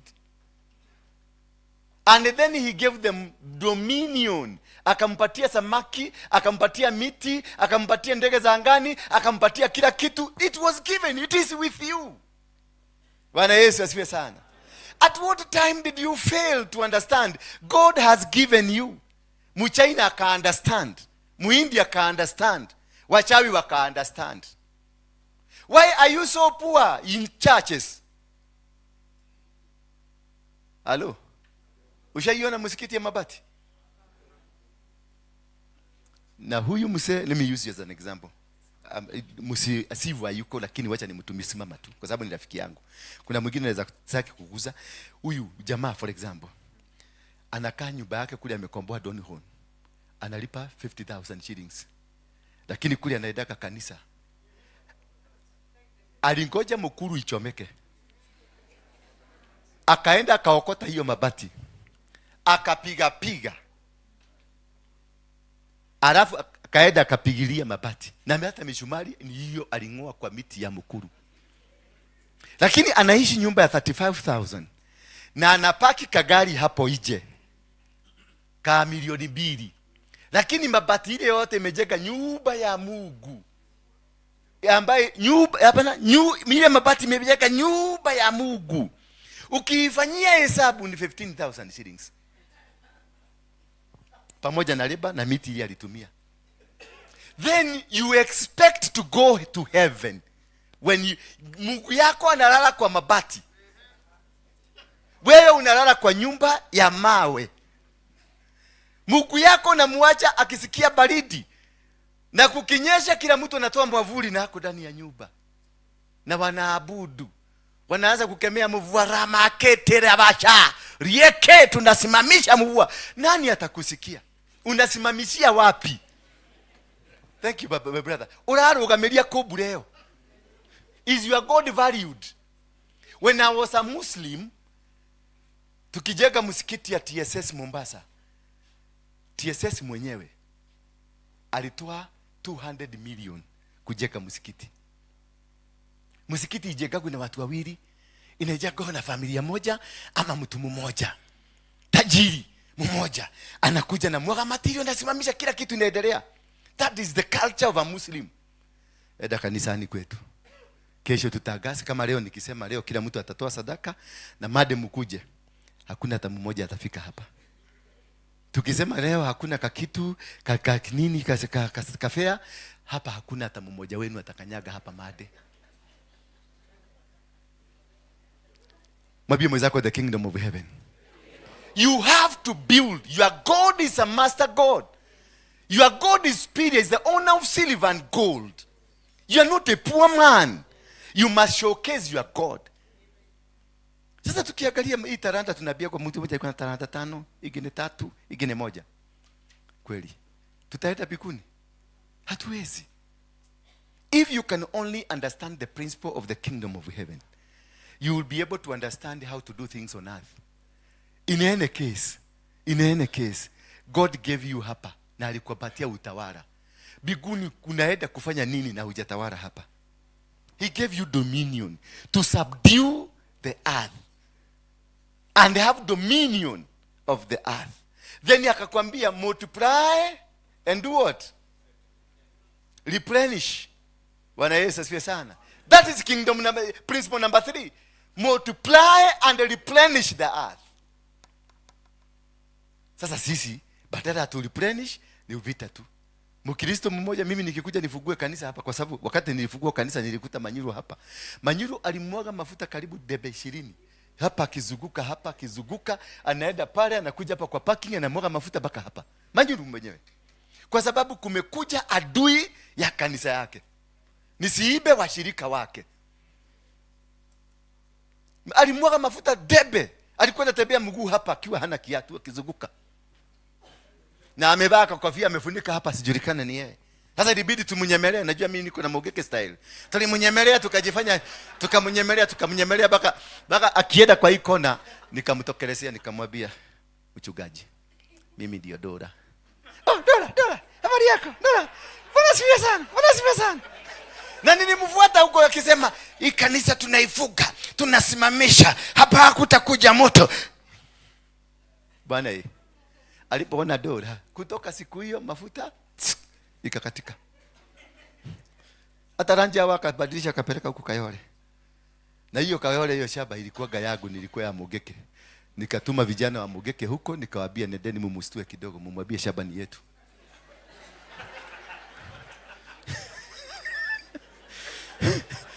Akakuja hapa. Ati niende nikaongea na vijana nikamwambia hawa vijana nikienda kuongea na wao wataniua. Nilitoka huko. Nikaambia vijana weka moto. amekuja. Wao akienda huko akamwambia enda uongee na Dora. Huyo ndiye atakupatia ruhusa kukaa hapa. Akakuja tena, waliniambia nikuje kwako maana wewe ndio unaweza kunisaidia. Nikamwambia basi utawacha kumwaga mafuta. Utawacha kumwaga mafuta. Tutahubiri, tutaenda biguni pamoja. Akaniambia nimewacha. Hautaona tena hiyo kitu. Hautaona. Bwana Yesu asifiwe sana.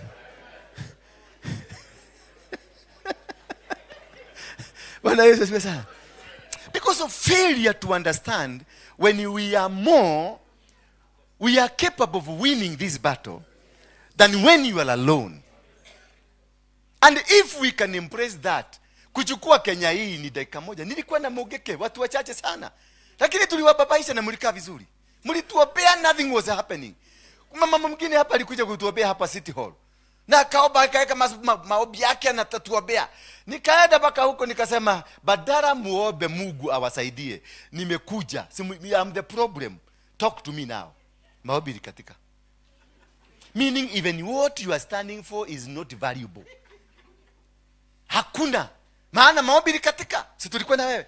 Maombi katika. Na huyu ndiye alienda nikamwambia ongea na huyo mama. Mama mimi mwanaume sifai kuongea na mama. Kaambia ongea na mama mwenzenu.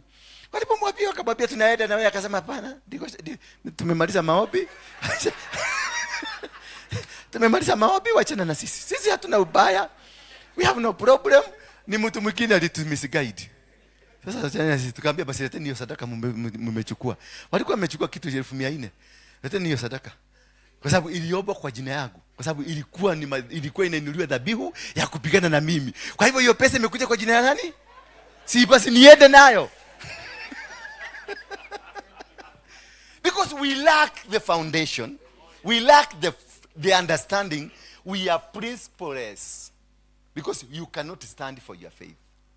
How many you can stand? Alishababu akiingia pale na buduki hapa, apiga risasi mbili hapa juu, muuliswe ule anajua ni muokofu, aipatie hapa. How many of you will walk there? How many of you? Nobody. Hata mtaweza kusema unajua hii jamaa anakuwa comedian. Na unajua venye Kasongo ametuweka stress. Sasa tunakuja hapa kucheka kidogo.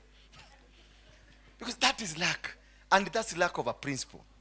The moment we understand the principles of the kingdom of heaven, we will become great people. I wish you know how great you are. I wish you know how powerful you can be. I wish you know. Kama tunaweza kuapply just 1% of a Muslim faith. 1%.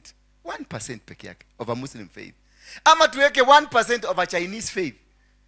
Mchina anakuja anajenga reli, anajenga barabara, anajenga kila kitu, na anakuja kwenu anachukua nguruwe, anaenda na chimba shimo, anazirusha huko, anaziakishia moto zinachomeka, anainua madhabahu.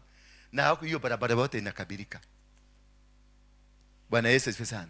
Lakini wao ukiambiwa huyo ni Mchina government, because China Bridge Construction hiyo is a government company. Inajua mambo ya madhabahu na inajua jinsi ya kufanya kitu ikitumia madhabahu. Ile barabara ya hii inaitwa nini? Wewe si utoke na hiyo simu yako ije. Si tuko hata sisi tuko na simu. Sasa ile inaitwa hii bypass yote. Simuliona wakijiba. Wanachukua nguruwe, walinunua, walikuja nazo kutoka China. Walienda kwa Wakikuyu. Na hiyo nguruwe ilinunuliwa kwa mtu anaitwa Bob Kabugi. Bob Kabugi ni bishop. Aliuzia Mchina. Aende inue madhabahu. Alafu wakatuita hao mabishop, kujeni tukavuje madhabahu ya Wachina. Nani alifacilitate Mchina na dhabihu ambayo ilitoka?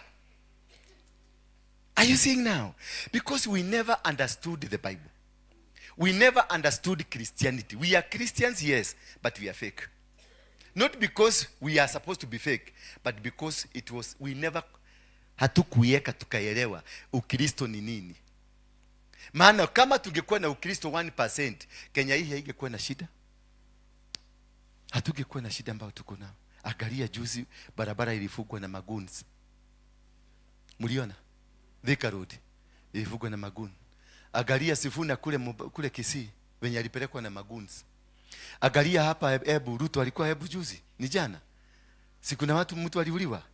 Ni goon iliuliwa. Because we raised a culture ambayo iliinua madhabahu hiyo damu ikimwagika Githurai, imwagike Kibera, imwagike kule kwingine, inainua madhabahu.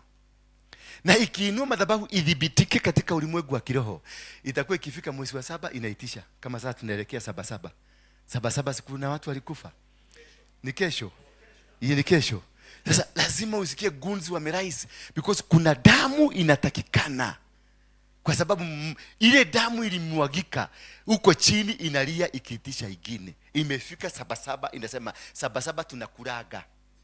Sikukuu Christmas yetu ni 7. Udogo inaitisha. Bwana Yesu asifiwe sana. Lazima tuinuke kama Wakristo, tuweze kujiuliza, what can we do to salvage? What can we do to change? Because we need to do as men of God, because we have been called by God. In the book of Hebrews chapter number 5, in the book of Hebrews chapter number 5, the Bible says, the high priest is called from among men.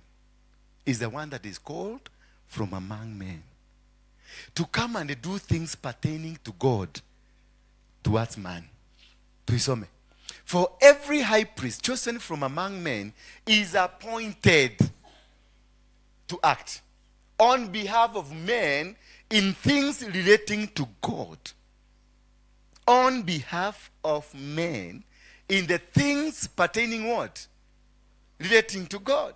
So that he may offer both gifts and sacrifices.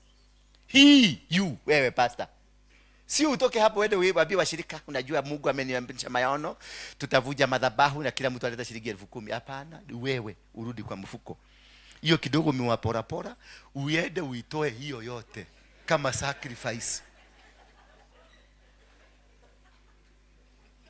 And why? So that he may offer both gifts and sacrifices for sins. Kwa hivyo, who is supposed to stand in the gap ya goons? Ni nani?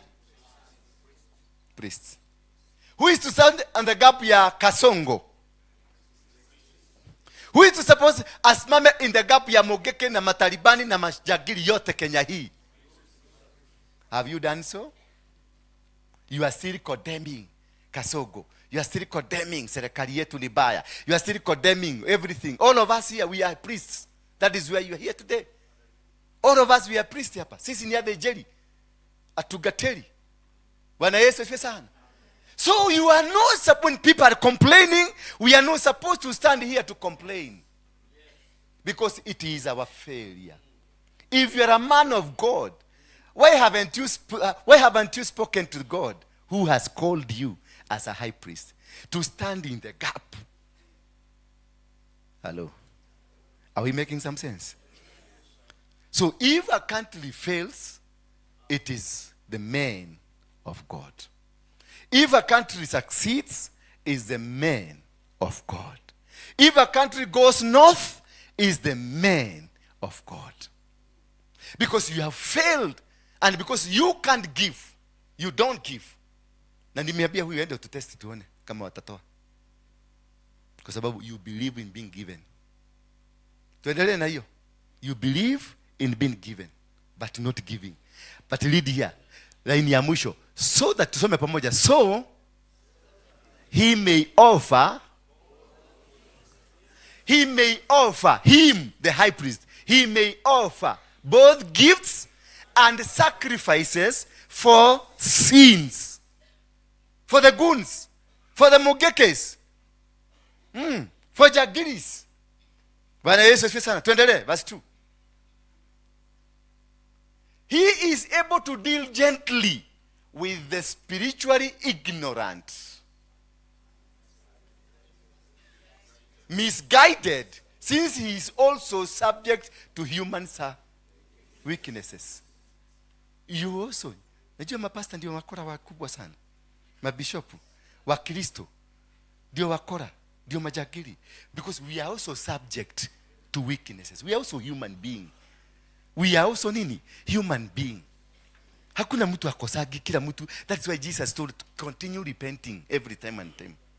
But we have been given a responsibility that we have always evaded, and this must be done now. I'm speaking from the authority of my God. This has to be done by you. Mupende musipende mutatoa. Tutainua dhabihu kwa sababu ya hii taifa. Whether you like it or not. We will sacrifice because of this nation. We have to recover our nation. We have to make our nation that platform that is always prophesied. People from America, people from Asia, all people, man of people, hata waabudu wa shetani, they know Kenya is the platform of the Bible. That is why Macron alikuwa Kenya. That is why Secretary General wa UN alikuwa Kenya. That is why they want to build headquarters ya UN Kenya. Why? Because Kenya is the platform. Every part wa kwa shetani wanangangania kuchukua Kenya. Waislamu wanangangania kuchukua Kenya. Watu wa Kristo wanangangania kuchukua Kenya. Gaidai wanangangania kuchukua Kenya, because Kenya is a piece, a masterpiece of God. And the only people who can rescue this nation, it is you, men of God. It is only you. Kenya imegawanywa already. The battles you are seeing with the Kasongo and the people is not a local battle. Uliona juzi alikuwa na kina nani? With the G7. The only black there. The only black. Hallelujah. Why? Because he is carrying the seed. And it is the seed they want. Not him. He is carrying the seed. Ndio maana walimpeleka huko aweke signature. Apatiane nchi. Ndio uliona walikuja hapa juzi. Uliona wakichota mchanga? Muona news? Muliona? Wakiwa pale Gigiri. Walichota mchanga, kila mtu alichoka mchanga. What is the significance ya mchanga? It's a spiritual move. Capturing the soil. Capturing the land. Bwana Yesu asifiwe sana. And that is how the country goes. And that is why you are too confused. Ukiangalia saizi kuchanganyikiwa, wale watu wamechanganyikiwa ni watu wa kanisa. Tumelose integrity kabisa. Watu wanakaa nyumbani nasema nidi kuchoka kwa kanisa. Mpaka pastor mwenyewe, hata mimi nilichoka na kanisa. Hata mimi nimefika kiwango ya kuchoka na kanisa. Because there is no value. Haina value. Haina heshima. Pastor akipita tumuhujia tulia. Tule tumuhujia. Kama tumuhujia. You see, there is a time muhujia alikuwa na kujaga kwenu, unaona mpaka kuku zinaanza kutetemeka, maana zimejua a pastor has come. And one of us must be a sacrifice. Siku hizi hata zikikuona zinakukanyaga. Zikipita, hasikuogopi. Hasikuogopi hata kidogo. Zina ile kitu naona ikipita hapo ni kanyau. Kaubwa kanakuja, mpaka kaubwa unaona kamekuja kamekojua mahali huko. Maana hauna heshima tena. Bwana Yesu asifiwe sana. Hauna heshima. Ukiangalia huko mtaani, the first polisi wakiingia kutafuta criminal, the first people wanauliza kama kuna pastor karibu. Wewe tumekosa ile heshima. Heshima ya utukufu wa Mungu hatuna hata kidogo. Men of God are never respected anymore. And what happened? Yet we have a God. Kila Sunday tuko hapa tukisema we are going to heaven. Kila Sunday we are here to advocate our God, the most powerful God, the most hilarious God, but we have nothing to show for our God. Bwana Yesu asifiwe sana. Hallelujah. Twende hiyo verse ya 3. Tumalizie hapo kwa sababu naona nimeanza kuwabo. And because of this, understand me? And because of this, human weakness, because of your nature, that is what the Bible is saying. Because of your nature, because you are subject to human weaknesses, he is required to offer sacrifice for his sin. Men of God, when have you ever offered a sacrifice for your sin? My father, spiritual father wangu James Maina Nganga hapa chini, huyo ndiye aliniombea wokovu. Na ndiye aliniambia tuboko itoke, lia na uende. Nikatoka hapo nikalia na nikaenda kwa Harrison Nganga. Huyu ndiye alinizaa, ule ndiye alinilea. Mnanielewa sasa? And those are my spiritual father. Hapa kuna watu wengi hapa, they don't have a father. Maana alitoka kule na vita. Alitoka kule na migurumo. Alitoka kule na matusi. And this is the reason you can never access. Baba yako hata kama ni mgonjwa, hata kama amejulikana ni mchawi, hata kama alipatwa akilala na wanawake wa wenyewe, he is still your father. He is still carrying your grace. If you disrespect these fathers, if you disrespect the people that carried you when you didn't know anything, these are the people that holds you back. And you need to go, repent. This is why now you come, the fathers are coming in. Awe mzuri, awe mubaya. All of you, kama kuna baba mulikosana na yeye, urudi kwake utubu. Because that was the beginning of your healing. Usije kuniambia ati hiyo baba ati alipatwa na skado. So what? Ilikuwa yako. Ilikuwa yako. Sikuna yule mtu anaendanga kwake kufanyiwa judgment. When did you become a God? Wewe ulikuwa skado. Kama skado baba yako ameshikwa na skado, wachana baba yako. Mimi baba yangu mzazi alikuwa kamlevi. Na alikuwa naenda mbali, tulikuwa tunaishi huko Kisii Nyamira, mahali panaitwa Ikonge. Sasa baba yangu alikuwa mlevi, alikuwa naenda kukunywa busaa, mahali palikuwa naitwa Nyankono.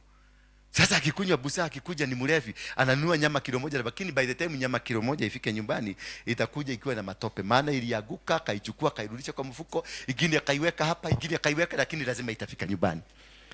Na atakuta labda ameikojolea, maana alijaribu kuikojoa, akaikojolea, lakini itafika nyumbani. We never disowned this father.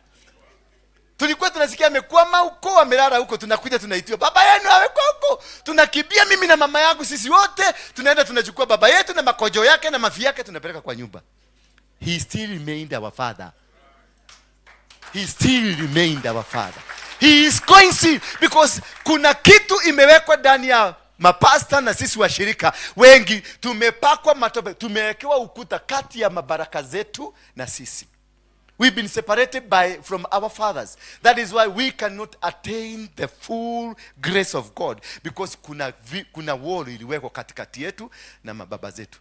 Tunaambia huyo baba ni devil worshipper, and you've never worshipped with him the devil. Kwa sababu tumepiga umaraya na huyu, si ndio? Kwa sababu nishafanya, umeenda unani accuse ati tunapiga umaraya na huyu. Ulikuwepo ukaona tukipiga? Ulijuaje tunapiga umaraya? Ati huyu pastor ni mlevi, anaendaga kukunywa. Nilijulia wapi unakunywaga? Nilikuja kwako nikakuta pia. Si nakunywa kwa bar. Wewe ndio nione nikikunywa. Ulikuwa umeenda kufanya nini? Uliniona ukiwa wapi? Ama ulikuwa umeenda kuuza sukuma? Ama ulikuwa umeenda kuombea walevi? Limarashiki, tunakakemea pombe. Wewe ulikuwa jagiri, wewe ukunywaji, lakini wewe ni jagiri. Wewe umepeleka kaasha kanisa, kakapiga glasi mbili. Ndio ukadakaje vizuri, ukikagusaga na holy touch. Naye yule anakamata mbatiro yake, mkakutana jagiri mbili. Not unless we change and go back to God. Not unless we repent our sins. And this is where, rudisha huko. This is where now God comes in. And because of this human weakness, you are not condemned. God knows you have these weaknesses. Bwana Yesu asifiwe sana. Ukienda huko Ulaya, mapasta watu wanakulaga waini. Ni Kenya tu hamkulagi waini. Mnakulaga mmejificha. Ukienda huko pasta, hata pasta wale wamealika wazungu hapa, si unakutaka ameekelea mutasika kwa mesa. Unaenda kiomba remasheterere washa. Ukiomba washirika wasikuja waone bishop wa kutoka Ulaya ako na mutasika kwa meza. Because God knows. He knows that we have weaknesses. Let us not judge ourselves. Let us not be demeaned by what God already knows, that we have weakness. Mimi niko na 99% weaknesses. Ndio naonaga na wabiega mimi sijaokoka vizuri. For now, nikiangalia niko 12%. 12. Kama usikuje hapa timuka kuona mudomo honoku. No, niko 12%. I'm still growing. Wachana hawa 100%. Mimi wacha nikuwe tu. Ndio Mungu achukue 82% ya kunirekebisha. Sasa wewe umekati 100%. That is why God is not with you. Yeah. Punguka wende 10. Upatie Mungu 90. Ndiye akaage karibu na wewe. Sasa wewe ulikuwa na 100%, Mungu alienda alikuacha maana umekamilika. Ndio kwa maana pesa imekupotelelea, ndio kwa maana maisha imekuwa gumu, ndio kwa maana mambo yako imekuwa gumu. Maana alishaenda, ulikamilika. Hana haja na wewe. Bwana Yesu asifiwe sana. He is required to offer sacrifices for sins, for himself as well as for other people. Bwana Yesu asifiwe sana. For yourself. Before we start this initiative, lazima mtoe. Hello? Lazima mfanye nini? Lazima mtoe. Muombe Mungu, muulize, what can we do? What kind of a sacrifice are we supposed to give?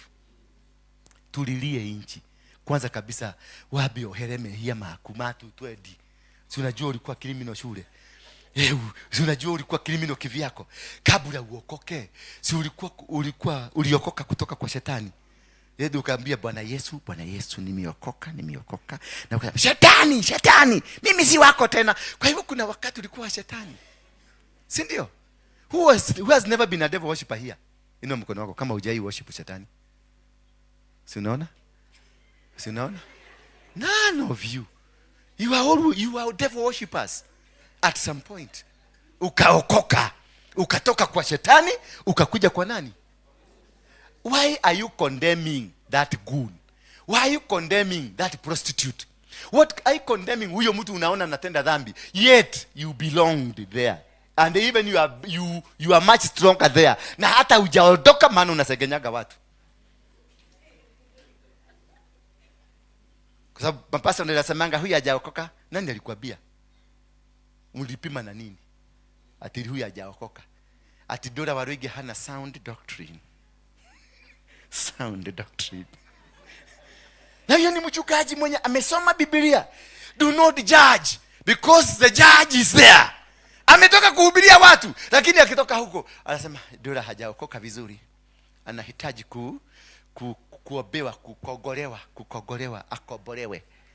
Who gave you that permission? Nani alikutumia kitu ile inaitwa kiokometa ya kupima kiokoko ya mtu? Jesus never came for the good people. He came for the bad people. He never came for that righteous man. If you are righteous, you are not our member hapa. Kama wewe ni mtakatifu, sisi bosi yetu ni Yesu. Na Yesu hakukuja kwa sababu yako wewe. Kwa hivyo tuache uende, usirudi kukuja hapa. You the righteous. Alikuja kwa sababu watu wabaya, kwa sababu he died for your sins. He gave his body so that man can be saved. He became one of you. Bwana Yesu asifiwe sana. Kama wa Kristo wangekuwepo wakati Yesu alikuja, Yesu angelaluliwa vibaya kuliko Masudasi na waita Masudasi na nani? Mafarisayo na Masudasi. How at least they were fair to Jesus. Na Masadukayo. Mabweha. Bwana Yesu asifiwe sana. Kama wa Kristo wa saa hii, Yesu akuje saa hii na ile nguo yake mrefu imfika hapa. Alafu apitie hapa Moi Avenue. Akutane na men of God. Wale wamevaa kiatu imekaa hivi na amevaa designer suit. Alafu mjamaa akuja na akara zile za Kimasai. Ati mimi ndio Yesu Kristo. Nilisaliwa Nazareth. Nimekuja kuokoa ulimwengu. How do you think these pastors will do to this man? Watamwambia piga makoti tukuombe. You are a devil worshiper. Pepo litoke. Pepo toka in the name of Jesus. Yet you are speaking to the Jesus because you value material than valuing God. The moment you are able to discern and to know what God needs in us, we will win battles. This nation will change it one day. Kasongo hata tusubua, uchumi haita tusubua, hao magunzi watazimika. You are very good. Wakapi tulikuwa Jakarada? Wakapi wanajua historia ya Jakarada? Kumewahi kufanyika mkutano huko watu wakakosa kuporwa? Never. Kumewahi kufanyika mkutano huko mkakosa kupigwa? There is no single meeting has ever happened. Hata ya Raila, hata ya nani, watu wanaporwa, wanapigwa. Uliona watu wakipigwa? Kuna mtu aliporwa? Na watu walikaa mpaka saa 5 walikuwa hataki kuenda. Kwa nini? They had the peace of God. Because of that one day tulienda huko tukazunguka tukiomba that Saturday. Tukazunguka sikukuwa kwapi. Yes, tukazunguka huko. Tukaomba, tukaitisha uwepo wa Mungu just 1 hour. What if we make it a continuous process? What will happen? Did you see the crowd there? Nani aliita hiyo crowd? Mulifanya nini? Mlizunguka mkitakasa? Mapastors hapa hamkuita mtu. Kuna pastor wengine hapa alinipigia simu wa mama. I wish I can get you. Nitatafuta hiyo namba. Nitakuchapa kofi kama 5. Alikuwa ananidai ati alilete watu kwa hiyo mkutano yako. Nikamwambia mkutano haikuwa yangu mama. Mkutano ilikuwa ya Mungu. Ati nilete watu, sasa tulikuwa tumeambia utatulipa. Ni pastor, niko na namba yake nitaipata. Na nitamwangalia kama amejiandikisha hapa. Na kama uko hapa, nitakufuata. Bado niko na guns. Bado niko na guns. Yes, they are my friend. Maguns ni wani mkono juu? Guns. Guns. Ina mkono maguns. Yes, tuko na wao hapa. Yes. Nitakunyorosa. Wewe mama ulinipigia simu. Namba yako nimemaliza na 75. Nilimark. Ati alikuwa anataka, nikamuuliza sasa unataka pesa ngapi? Ati watu wangu walikuwa nalipwa kila mtu shilingi 2,000. Kwa hivyo na walikuwa watu 30, nataka unitumie 60. Nikamwambia nenda usimame karibu na mahali kuko na M-Pesa. Nakutumia. Nikajaribu kupigia watu 2 3 wanitrace hiyo namba iko wapi. To buy time tumukute hapo.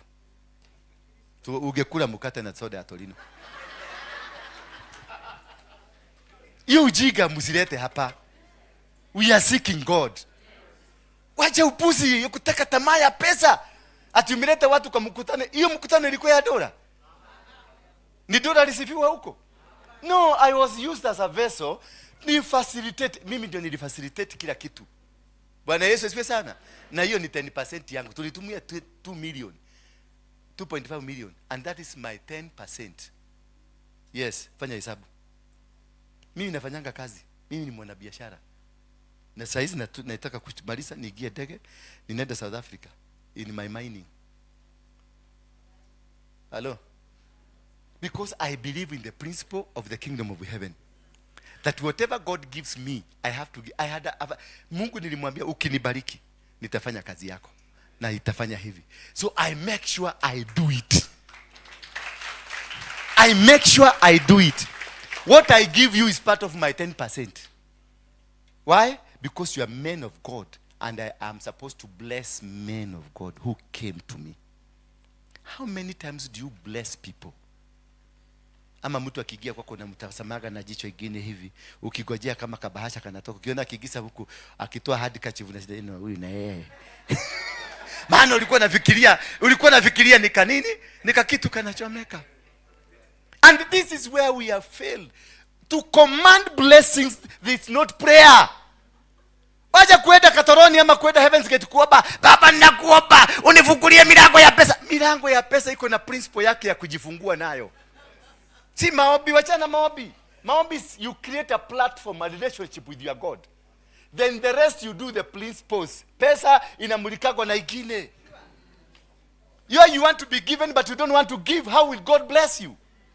And you lie to him, Baba ukinibariki na mimi nitasaidia mayatima. Baba ukinibariki nitasaidia masikini. Baba Sasa masikini wakikuja kwako na waitaka mikora. Bwana Yesu asifiwe sana. Hallelujah. The little you have, give it to the needy. Do the work of God. He will multiply. Bwana Yesu asifiwe sana. Wacha kukaukia. Wati niko na ngiri moja tu hapa. Hiyo ngiri moja tafuta toa 200 ya chakula. Tubo yako inahitaji 200.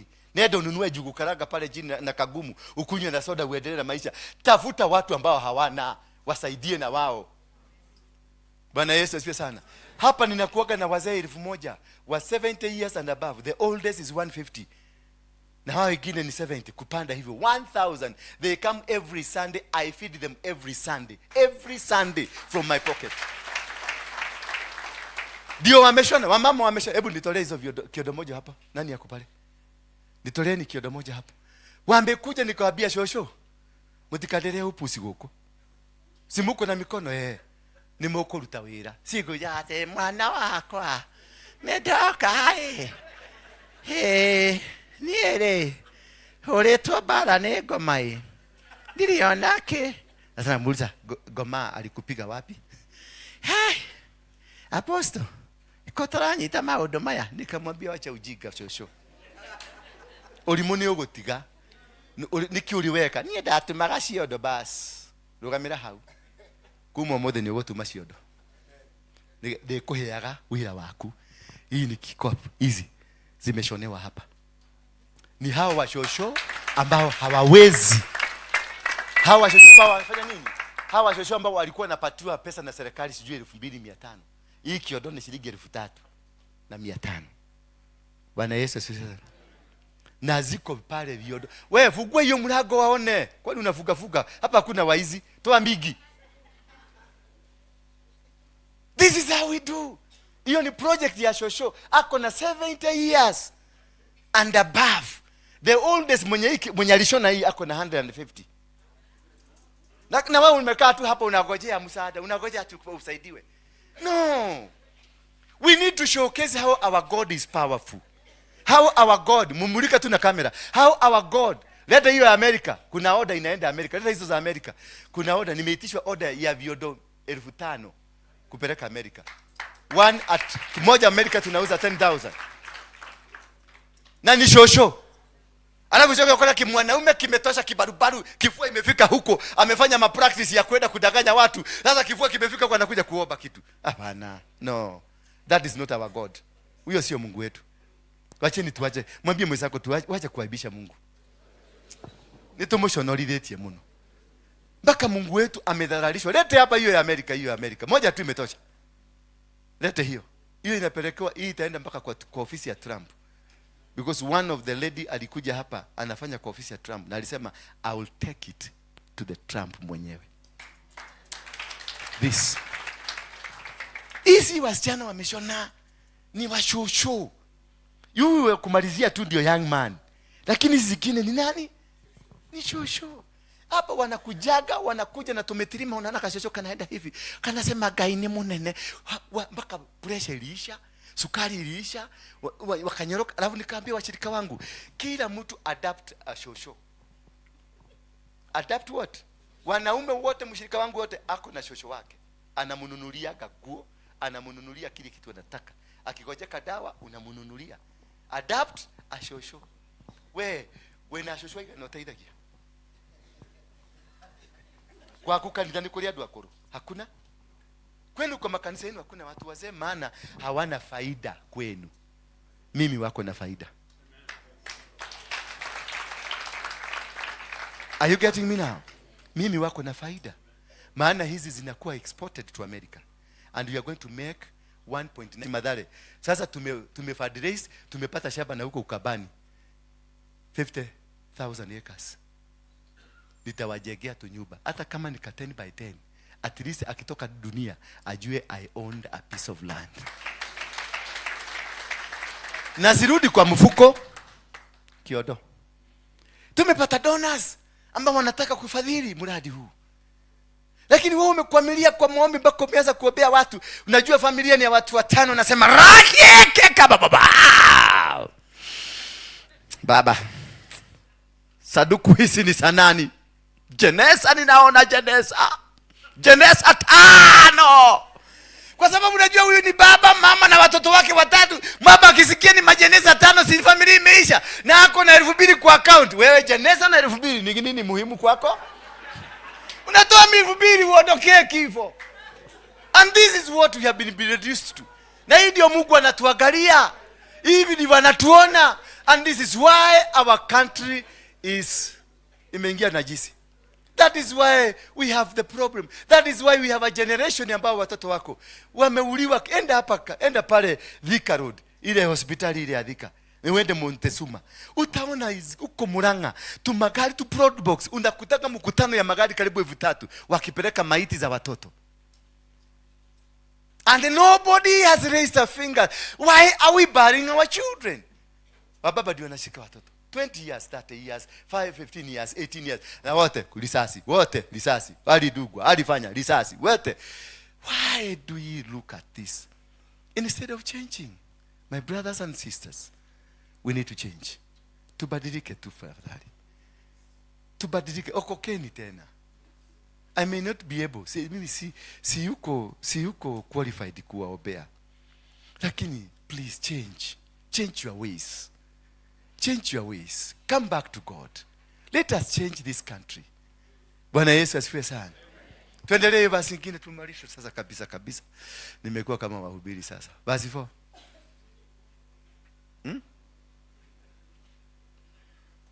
And besides, one does not appropriate himself for the honor. Sasa hebu webea mtu hapa, mtu apate kiwete yamuke. Uliona? Niliinua mkono mmoja tu, wakafunguliwa. God is using me mightily. Watangazieni watu wote wakuja hapa. You don't take this honor. Leave it to God. Bwana Yesu asifiwe sana. Don't be appropriate yourself for the honor of being high priest. But don't even let people know that you are high priest. But he who is called by God, just like Aaron was called by God, takes the honor. Bwana Yesu asifiwe sana. Let your God take the honor. And if we take that, and we change ourselves, the country will start healing. And I believe from today, we start the healing. This is the month of July, a month of completion, a month that God rested. We are getting to August, a new month of the beginning. Let us think this. Let us take this as an appropriate measure to answer kuomba. With a purpose of changing this nation. With a purpose, kama Kasongo si wa Mungu, aondoke. Hallelujah. We shall package him aende. Na kama ni wa Mungu, abadilike akae na style ya Mungu. The will of God be done. Mambo ya 2 term na 1 term to cancel katika Kenya hii. Kwenye anga to cancel. 2 term, 1 term, no term. Cancel. Maana this is the generation, genesis of the goons ambazo mnaona. Sakaja ndio huyu ako na guni zake. Huko Asimbarati ako na guni zake. Ulisikia ule akisema I am the father. Sasa father ameinuka. Father akiinuka guni zitatoka Kenya mzima. What they are doing, they are speaking. Wanaongea kwenye anga. Wanaachilia kwenye anga. Bwana Yesu asifiwe sana. Na sasa hapa mnasema kwa sababu already you have taken sides. You are not supposed to take any side, men of God. You are not. Completely not. You are supposed to guide spiritually. That the king from heaven akue enacted. But now sasa naona hapa kuna watu huyu ni wa 1 term. Hata huyu ni wa 1 term. Huyu ni 2 term. Huyu ni 2 term. Si ndio? Yes, I can see. I can see. Sasa hapa tuko na 1 term. We are already being subjected to people that are supposed to be our subjects. Politics must not be guided by politicians. Politics must be guided from the spiritual level. We get to control the spiritual level for the country to behave the way God wants to behave. We are supposed to guide the nation towards God, not from God to politicians. Politicians have so small people. Ati politician akuja kanisa hii, nimpatie microphone. Kodo, nimpatie akuje hapa ashike microphone yangu. How now? Aende pale nitamwadalia watu pale nje. Waogelee na watu hapo nje. Lakini si akikuja hapa ni mshirika. Bwana Yesu asifiwe sana. Kataa. They are coming to defile. Mimi nimefanya na politician. Wanaendeka South Africa wanasikwa. Wanakaa siku 3 kwa kaburi. Alafu anakuja kanisani. Akikuja anashangiliwa kuliko mpaka wewe. Anashangiliwa mkata kuliko Yesu. Kwa sababu ya ile power ya makaburini. Akitoka hapa amekuachia nini? Ameacha kama amenajisi madhabahu ya Mungu. And this is why they don't care. Wanakuja na tukanana kwa madhabahu, wanafanya vituko zote kwenye madhabahu na mnapiga makofi, and because there is a high priest inakuwa rubber stamped. Because an authority, a spiritual authority requires a representation of God there. Aweke tu muhuri. Akiweka muhuri hiyo kitu itatimika. Ndio unaona makanisa sasa Gachagua mahali popote naenda inapigwa. Maana kuna high priest. Kanisa ya kwanza ikigogwa akiwa kulikuwa na nani? High priest. So huyo high priest aliweka muhuri, guns zikue na zimekuwa na zimeendelea vizuri. So wherever you are an authority that you need to be very careful. Ukisikia kitu imeanza kufanyika, una cancel ama unakatesa, unasimamisha, because ikiandikika katika ulimwengu wa kiroho, it will manifest in the physical. And this blood itakuja kuulizwa si Gachagua, itakuja kuulizwa wewe ulikuwa huko. Maana you are the one who wrote the heavenly signature. You are the one who agreed na hukuzuia, and the reason you are there ni kuzuia. Bwana Yesu asifiwe sana. So this month of July, let's commit it to God. Tufunge wale wanajua kufunga, tuende ya Danieli, tuende ya Esther, tuende whatever. By mwezi wa 8 tarehe 2 tuingie hapa, sio kule juu, kukiwezekana kule juu yes, ama hapa town. Unaona hapa archive, hiyo archive hiyo si mara ni mayakaka wanafuka hii hapa yote hivi. Mnakosa barabara sade msima. Unazungushwa unaenda mpaka Kitegera, unazunguka unaenda kutokea Thika Road ndio kuja Nairobi.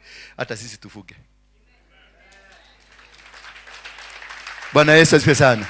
Hata sisi tufanya nini? Tufuge. Tuende huko tuvue viatu zetu. Tutakase mji wa Nairobi. Kila mtu abebe mafuta yake. Tukuje, kama wewe ni mtu wa maji, tumia maji. Kama wewe ni mtu wa mafuta, tumia mafuta. Kama ile kitu natumianga as long as si uchawi, ukuja, tumwage chini, tumwage mchaka, tukanyage.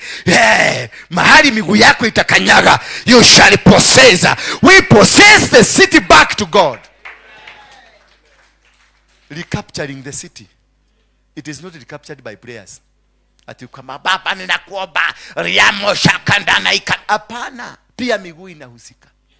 Joshua aliambia Musa, wakati mambo ya miracles ya Musa ilifika mwisho, kwa maana kuna wakati hii maneno inaendaka na steps. Musa alipofika mwisho, Mungu akajua now the season ya miracles imeisha. The season imetokelezea sasa ni ya rugu na buduki na paga. Na akajua huyu Musa nikileta mtu mwingine wa rugu na paga atakuja kusubua. Mungu akajali akaua Musa kwanza. Akaua Musa ndio asikuje kusubua Joshua. Maana Joshua angechukua buduki akaweza kaiwi tu dedete huko. Kai Mungu wetu hapendi mapaga. Mungu wetu si wa vita. Bwana Yesu asifiwe sana. Mungu wetu sasa alimake sure Musa na grupu yake wote walikufa. Ndio ainue mtu mwenye hana akili mbili, ako na akili moja. Akaambiwa aende achukue maruto 5 kings. Akakata shingo, akadungilia kwa miti, akaduka. Just imagine sasa tunaenda kuchukua Ruto. How many levels tutapita ndio tufika kwa Ruto? That is how powerful Joshua was, and that is how powerful you are. How many layers of security? Alipita ndio afike Ai kwa president wa Ai, ndio afike kwa president wa Gibeon, ndio afike kwa president. Aliua 5 good kings. He conquered them. Mpaka wale wanaitangwa ni wa Gideon, ni wani walisikia sauti, walisikia tu rumors, wakakimbia kufanya agreement. Tumesikia wewe ni mubaya. Ni Meunites. Wakakimbia, wakasema wacha tu, we are going to be your slaves. Kubali tu, usitumalize. Kusikia how powerful the man is. And this is you. You're a Joshua generation that does not care. Watu wa miujiza sasa wachaneni na miujiza. Tuape tutigane na miracle. Yeye ya kuombea watu hawaponagi kwa sababu sijakutana na kiwete kimoja hapa barabarani kikisema mimi nilikuwaka kiwete. Hapana, tuachane na hiyo, tuingie kwa nini? Wacha Musa aliye ndani yako akufe. Mwambie mwenzako wacha Musa akufe kwanza, tumtafute Joshua. Yes. This land that Joshua was given had been told of them 400 years ago. When Abraham didn't have a kid, akaambia your generation itaingia kwenye utumwa wa miaka 400, lakini nitawaregeshea. Bwana Yesu asifiwe sana. Hata hapa hivi Mungu ako na uwezo wa kuregesha Kenya mikononi mwake kupitia wewe. Bwana Yesu asifiwe sana. Kwa hivyo ikiwezekana tupange vizuri. Tarehe 2 Sunday ya kwanza ya mwezi wa 8, siku hiyo ndio tunaendea Kenya. Wangapi wanataka tuendee Kenya? Yes, lazima tuendee Kenya. Wewe kama wewe ni kiguoya ka nyumbani, I'm the general, I'm the commander. Mimi usiniite apostle, mimi ni commander. Uliona nilishukaje huko? Yeah, but kwa sababu nilichange. Na lazima I will lead you by action. Yes. Kama ni kuendea Ruto, tutamwendea State House, Mungu akisema. Lakini kama ni mtumishi wa Mungu, hakuna kitu mtamfanya. Hata mseme at one time, hata mpige kura nyinyi yote, atakaendelea kuwa president if it is the will of God. So let us seek the will, not seek our thinking. Let us seek the will of God. Is Ruto a will of God? Ama a will of man? If it's a will of man, hata mimi mwenyewe naweza kumwedea. Personally, I'm capable. But if it's a will of God, hata muende Kenya mzima, hata mupige kura kwa one term, bado atatakaswa mshindi. Kwani last time si nani alikuwa? Si Uhuru alikuwa president? Raila alikuwa prime minister? Alikuwa intelligence government system yote ilikuwa na Raila. Alishinda. Nani alishinda? Yes. Do your calculations. Tuondoke kwa hiyo ulimwengu, tuingie kwa ulimwengu wetu. Katika ulimwengu wetu tutakoroga tukiwa ndani ya ulimwengu wetu. Tutafix nchi yetu tukiwa kwa ulimwengu wetu. Si kama ninawabo. Na kama hata mtaboeka, boekeni tu, maana lazima niwaambie. Mko sawa? Yes. No wotire kudu mogeke dwara. Mwade hera thena nie na ugundisia kwa gweta. Swali, tusemesane ukweli. Kwa hivyo mwezi wa 8 tarehe 2 tuendee Kenya yetu. Wangapi wako tayari? Thank you very much. God bless you. So, because of this, tutakuwa na timu ambao nataka to raise intercessors, watu seriously prayer warriors. Leo nataka tukue na timu ya prayer warriors. These prayer warriors tutakuwa before tufike mwezi wa 8. Hii mwezi hapa katikati kuna vituko lazima tufanye kwa hii Nairobi. Wenye unaonaga wahidi wakiteremka kutoka Westland wako mguu tupu, ni vituko za kiroho. Lazima tufanye vituko za lazima tuvunje geti zote. Maana ninajua kule geti zote ziko. Lazima tuende tuvunje zote. Tukifika mwezi wa 8 tarehe 2, Kenya tutakuwa kwa nao kwa mikono. Kabla niende Jakarta, unajua mnafikiria siku hiyo ya maombi ndio Mungu alikusikia? Hapana. Kabla ya Jakarta nilienda huko siku 7 daily. Nikizunguka hiyo uwaja siku 7. Nikazunguka Kayole siku 7. Yes. Uliza Daudi tulikutana na wewe saa ngapi? Yes, usiku. Na ndio wanachuga huko. Nisiingie, walikuwa wamechuka nisiingie. Nikamwambia hii ndio siku yangu ya mwisho kusuguka. Nimekuwa nikisuguka. Bwana Yesu asifiwe sana. Because we must understand how to do this battle. It is not by power or flesh. It is by the Holy Spirit. And we must engage systems zote. Lazima tuende kama ni wakati Jericho ilipatiano. Remember God telling these men that I have given you Jericho. But ukioma chapter 1 mpaka verse 1 mpaka about 10 there, amerudia mara karibu 5. Do not be afraid. No. Usiogope wala usifadhaike. Why?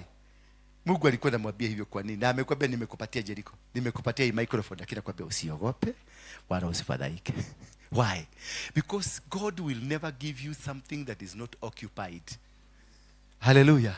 God will never give you anything that is not occupied because he wants to prove himself is a God to you. He will give you something that is totally occupied and totally different and totally captured. For you to win this battle, you have to lay down your body. Bwana Yesu asifiwe sana. Akamwambia Joshua usiogope wala usifadhaike, maana mimi niko nawe nitatembea. Maana what I'm fulfilling a promise to your fathers, not you. He did not do that because of the current crop. He did that because of the crop, the fathers. And he's also doing the same, not because of us. He's doing because he promised that Kenya will be the platform of the revival of his gospel. That the entire world will come to Kenya. The entire world watakuja kuchota moto Kenya.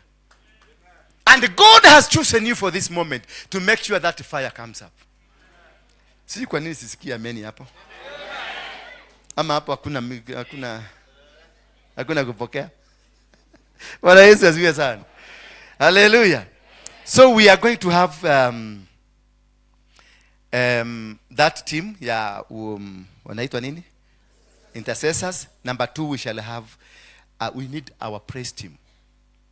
Worship team. Wachana ya hapa. Tutengeneze tukue na worship team because we need to worship. We need a team ambayo wataenda tu, tunasema Monday tunaenda tu pale kuabudu Mungu Uhuru Park. Tuna ibada, tunafanya ibada zetu za kumwabudu Mungu. tunaenda Jivanji, tunateremka Gekoba, tunaenda pale Kagara, tunaenda tu kuabudu. This season to prepare the ground, to prepare the warfare. Because this is what Jehoshaphat was told in the second Chronicles chapter number 20. Aliambiwa ya kwamba kuna group tatu, the Meunite, the Moabite, and the people from the east, wanakuja kukushamu. And they were strong. Jehoshaphat alistuka. Lakini what did he do? He commanded a fast. Watu wote country mzima wa fast. They sought God first. We must seek. Hii maneno tutafanya mwezi ni kuseek God. Tutagogea wapi? Tutaendea Ruto, tutaendea Kideki, ama tutaendea Gachagua. Bwana Yesu asifiwe sana. Hallelujah. Ndio Mungu atupatie direction. When you walk in the will and in the perfect will of God, you will always be perfect on it. So wakati Jehoshaphat akawaambia let us fast, and they fasted. Then from there wakaenda kanisani wakainua sacrifice. Read your Bible. They raised a sacrifice. Then they were already commissioned now for the mission. After that, what God did, Mungu akatuma mtu anaitwa Jezariel. We need to have prophets now. Genuine prophets. Sio prophet ya uga na ugali. Hapana, usituletee hiyo linae likiki likakokoko lila. Tukue na watu genuine. Ndio watu wabie what God is saying. Hatutaenda sisi peke yetu. We have to walk with God like Moses said. We are going to walk with you. If you are not going, I am not going. Bwana Yesu asifiwe sana. Once they were, Jezariel alipokuja akawaambia nini? Akawaambia now, relax men of God. This battle has been won. Hello. What you need to do is to prepare praise and worship team. Hallelujah. And they prepared the praise and worship team. Wakaenda wakiimba Hosana hallelujah. Wakaimba Hosana hallelujah. Kule wa Miunani na wa Moabi wakapigana wakaulana. Maadui wetu watapigana wenyewe. Hatutapigana na wao. Watapigana na wewe if we follow the right direction of God. Kenya itakuwa safi. Madevil worshipers utasikia wanachomana wenyewe kwa wenyewe. Wewe ndio ulitusaliti twatwa. Wewe ndio ulitufanya tu. Maadui wataanguka. That is why we need to raise a worship team. Na si worship team mkuje wanawake na wanaume mnaanza sasa kutembeleana, kubarikiana kiworship. It is a worship team that fears God. It's a worship team that respects God. Bwana Yesu asifiwe sana. Then we shall be able to move forward. Tuta-involve kila kitu. I'm now teaching you how to do this thing. Tuta-involve kila kitu. Esther chapter 1. Akamwambia anko yake nani? Mordekai. Mimi nitaingia. If I die, na nyinyi muende paka zenu zizikule, maumbu wasizikule, nyinyi musikule, hata mende na cockroach wasikule. To involve everything in the city. Maana the city is captured. KICC niliwaambia ni nini? Ni sexual organ ya puda. It's a sign of sexual immorality. The headquarter of sexual immorality. Hii kako hapa kwa raudi hii hapa. Aka, kanaitangwa Obrisiki. Obrisiki they are in every major city in the world. Ukiangalia wakati Ruto alienda kule kwa Trump, alikaa wapi? Alikalishwa nyuma ya Obrisiki. Kwa sababu hapo ndio aliinuliwa madhabahu. Jamaa akakuja kama amekonda. Sasa hii kitu ni madhabahu kubwa sana iko hapa. Ile karugu ya Moi iko pale juu ni madhabahu. Ile mzee unaona Kenyatta ameangalia parliament na mkono hii ingine iko sheria, mkono hii ingine iko city hall, nyuma yake ni koti. That's the rule.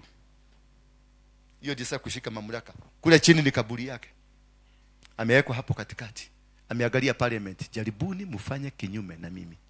Nyuma yake ni koti, ninasikiliza ile maamuzi.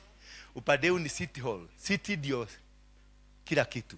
Upande huu mwingine ni sheria, kule sheria imewekwa. He is in control.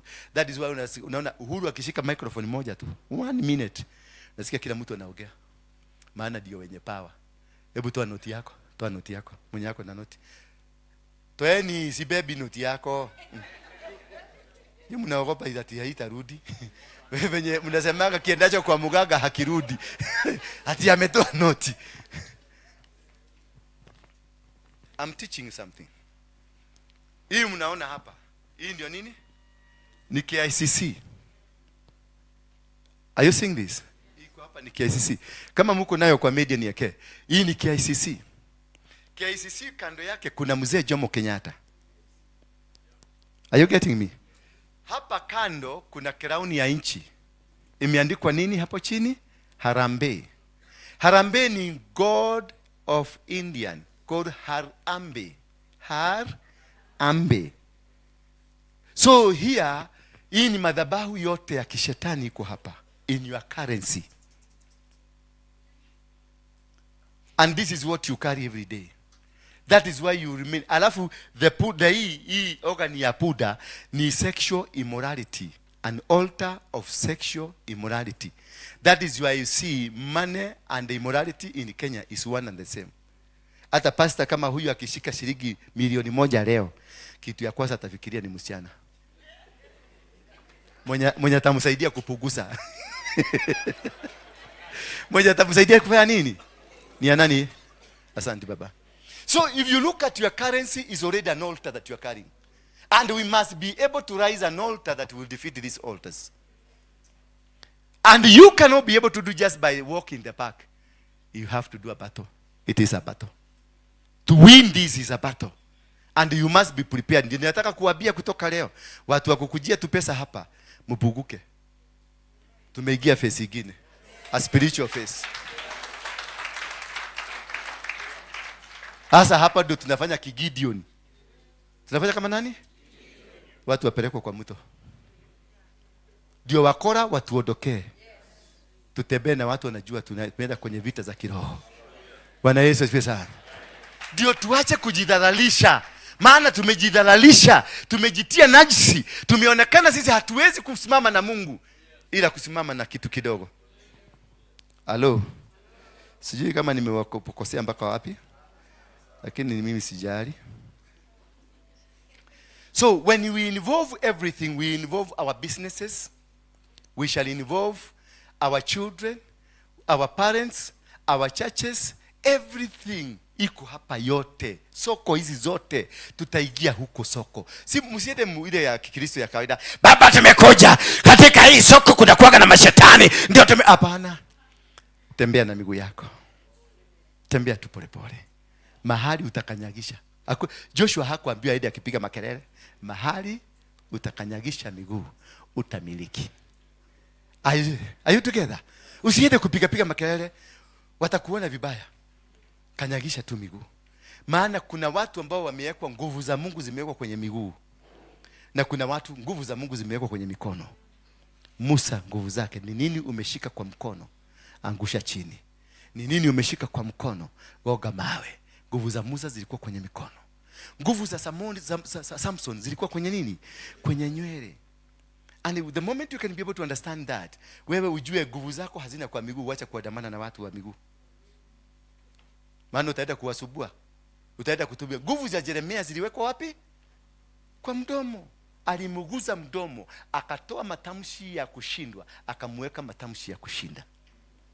So Jeremia mahali popote alienda, aliambia udongo, O earth, O earth, O earth, hear the word of the Lord. Sikiliza, Mungu anasema nini?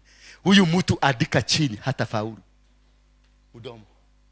Kama wewe ni wa mdomo, yes, tufanye kia mdomo. Watu wa miguu, wafanye ya miguu. Watu wa mikono, wafanye ya mikono. Ay! It will be one day of liberating this nation. One day we shall liberate this nation. Sio kwa vita wala silaha. Sio kwa kusema huyu ni Kasongo, tuachane naye Kasongo. Wacha kumuita Kasongo, muite Ruto. He is a president of the nation of the country now. He is sitting. Na tunaambiwa to respect. Bwana Yesu asifiwe sana. Mupatie heshima yake. Ni nani alimpeleka huko? Si ninyi? Si uchawi, ni maombi. Si uchawi. Wakikuna toga kera tene, toga kera tene, toga kera tene, toga dure Ruto. Saizi ndio wanapigana, wamekimbia Wamonyoro wote kwenda kupigana ile waliamukia mapema, ile waliita si uchawi. Tuambieni ni nini sasa? ukimwona na kwa manyoro wakienda huko, na wao ndio walitambia si uchawi. Ilibadilikia wapi ikakuwa uchawi?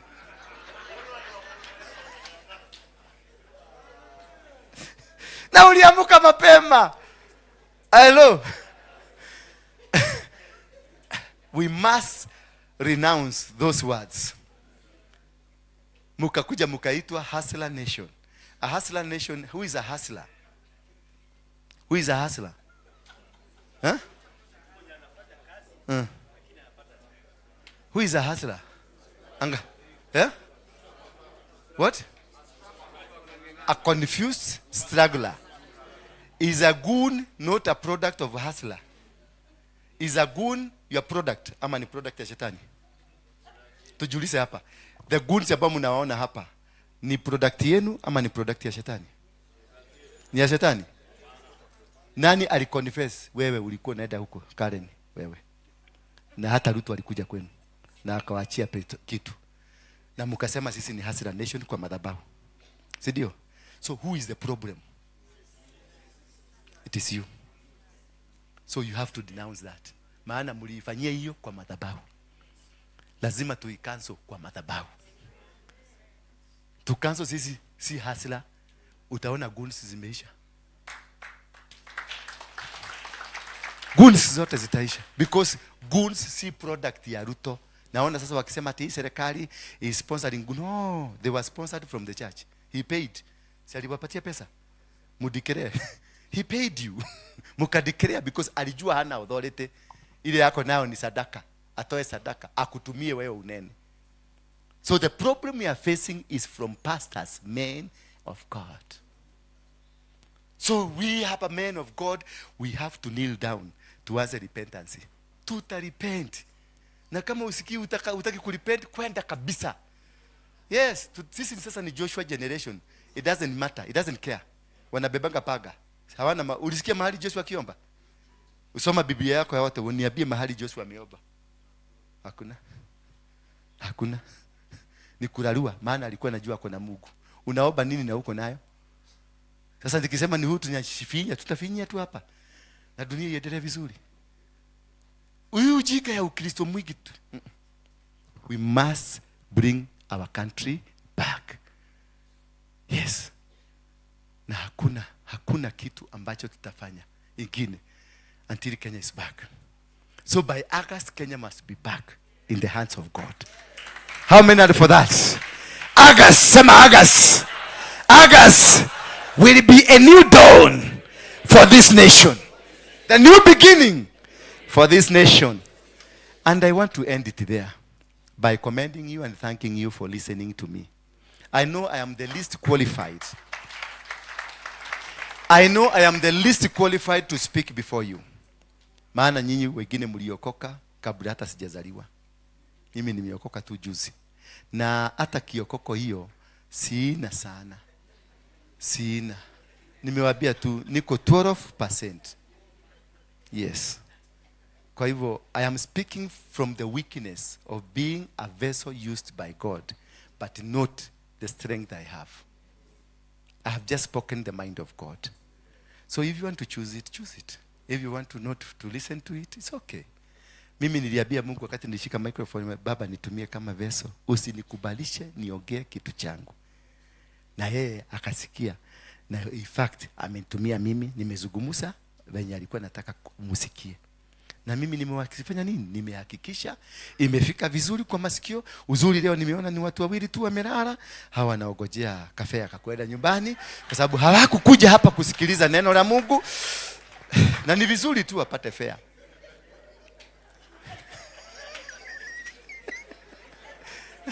Because anashira mahubiri, tuminia nini mahubiri? Mahubiri mingi ni ya nini? Tupatie ile kitu lititia tuende.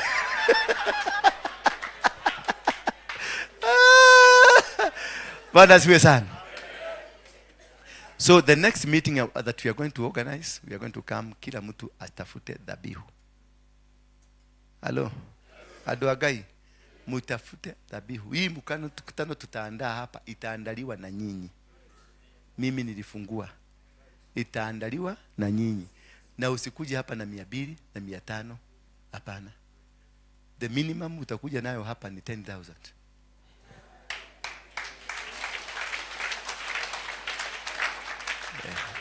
Umesikia hata nyinyi? Watu wa Monyoro. The minimum is what? Tuandae, tutaita mpaka president ama nani, whoever that will be available.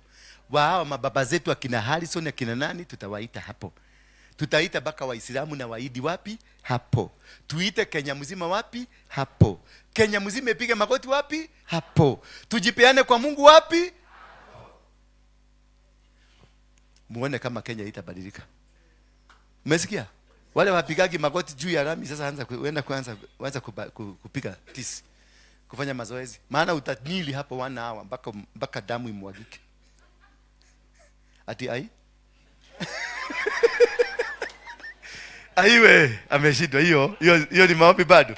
Ni maombi. So we shall involve everybody, the business community, the political class, the religious class, magoons, everybody. Tuende hapa tumulilie Mungu. Tuite Mungu akuje. Atakuja. He is ready. Yeye mwenyewe aliniambia, waambia watu wangu watakasie niko ready. Because from then we shall take over the country. Umeona Ismaili venye amechukua city? Si umeona Ismaili venye amechukua city? Walikaa kikao kama hiki. Wakajipanga. Wamechukua city ama hawajachukua? We have to reclaim our city. Hallelujah. We have to reclaim. Na kwa hayo machache sana, kwa sababu nilikuwa nataka kuongea mingi nikaona watu wameanza kunikasirikia. Mtajipanga, sio mtapangwa, mtajipanga nyinyi. Kuhusu na group, if you are an intercessor, mtarudi pande. If you feel that you know that's hiyo ndio umeitiwa, ukuje hapa. Kama unajua kazi yako ni mobilization, ukuje hapa. Kama unajua kazi yako nini ingine tulisema worshiper, waimbi. Ni wafungi, wanaitangwa wafungi. Yeah? Waimbi, wanaitangwa waimbi. Yeah. Tutakuwa na worship, praise and worship department. Majina yenu itaandikwa hapa. Shika. Majina yenu itaandikwa hapo. Mobilization department itakuwa na leadership yake. Mtaandikwa hapa. Ndio tutakaa chini tufanye namna security. Wale watu wanajua mambo ya security. Majina yetu tunahitaji protocol. We have wachana na ile breakfast ya Safari Park. Hapana, hii ni nyingine ya kibiguni. So we need special forces from heaven. Security. Sidio? We have them here. Then we shall have intercessory department, and we shall have usher, protocol na hospitality. Zote kwa pamoja. So I believe here, this team is here. Hapa. Sindio? This team is here. So kutengenezwe caucus ya leadership ya wachungaji na huyu akibishop tuheshimu mafuta. Wewe unaweza kwenda kwa Harrison, utakaguliwa kwanza kama umebeba buduki. Huyu akipiga simu tabio weha gotomire gari. Ndio tutafute hawa wazee, utafutie the fathers.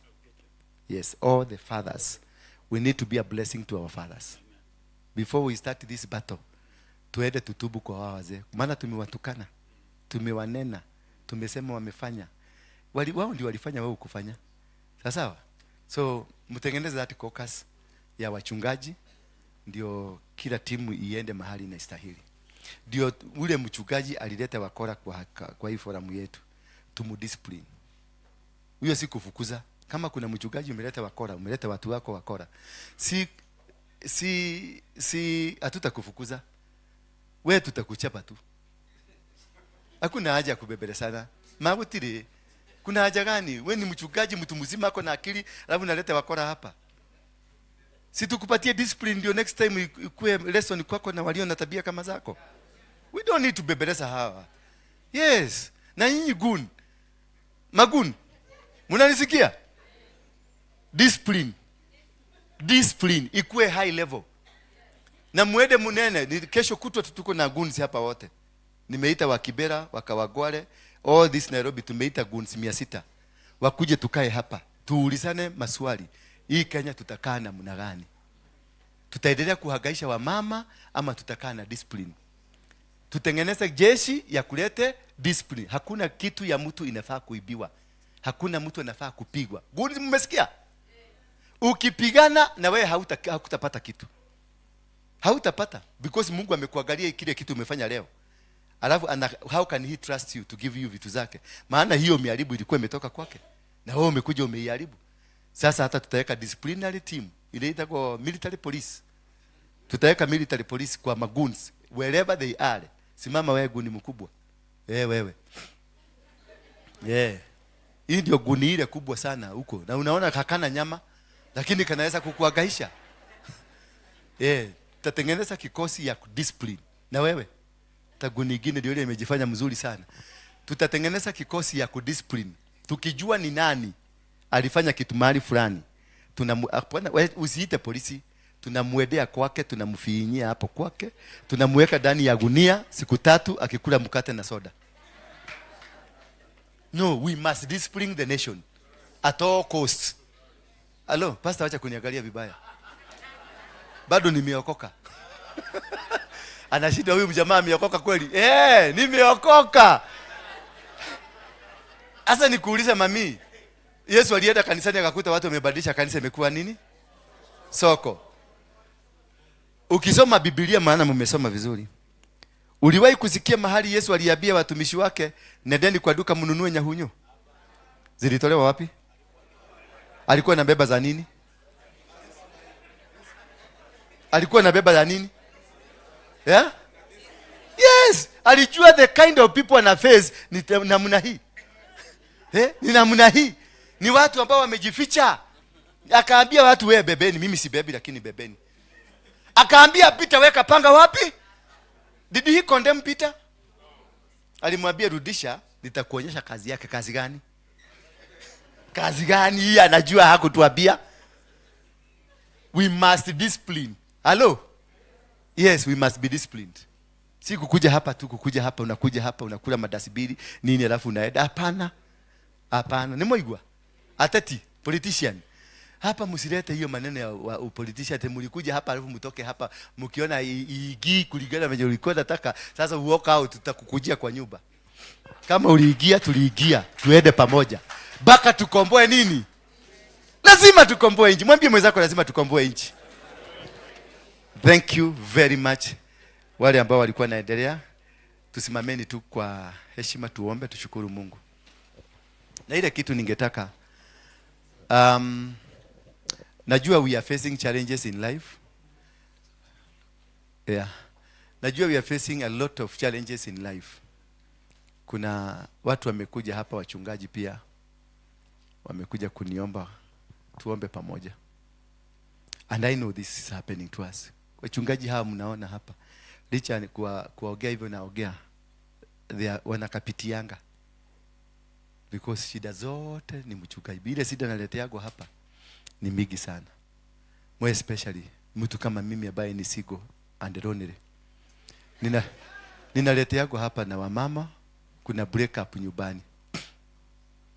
Sasa nawapatia counseling venye nyumba inafaa kuwa mzuri, venye watu wanafaa kukaa vizuri.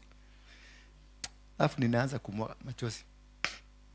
Nikimwaga machozi wanafikiria ni Mungu ameniigia. Kumbe na mwaga machozi na shidwa. Sasa huyu, what kind of advice I'm giving? Mimi kwangu I am a failure.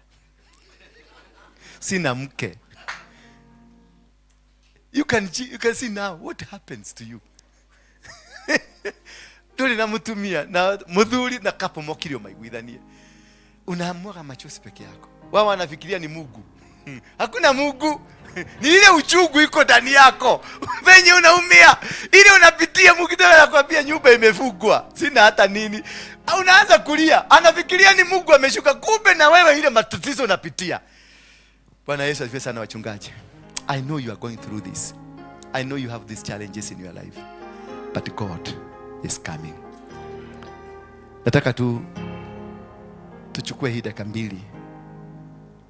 Ushukuru tu Mungu, mwambie venye ulimuonekania Joshua baada ya kifo. Maana Musa amekufa leo. Your Moses has died. Yes, sir.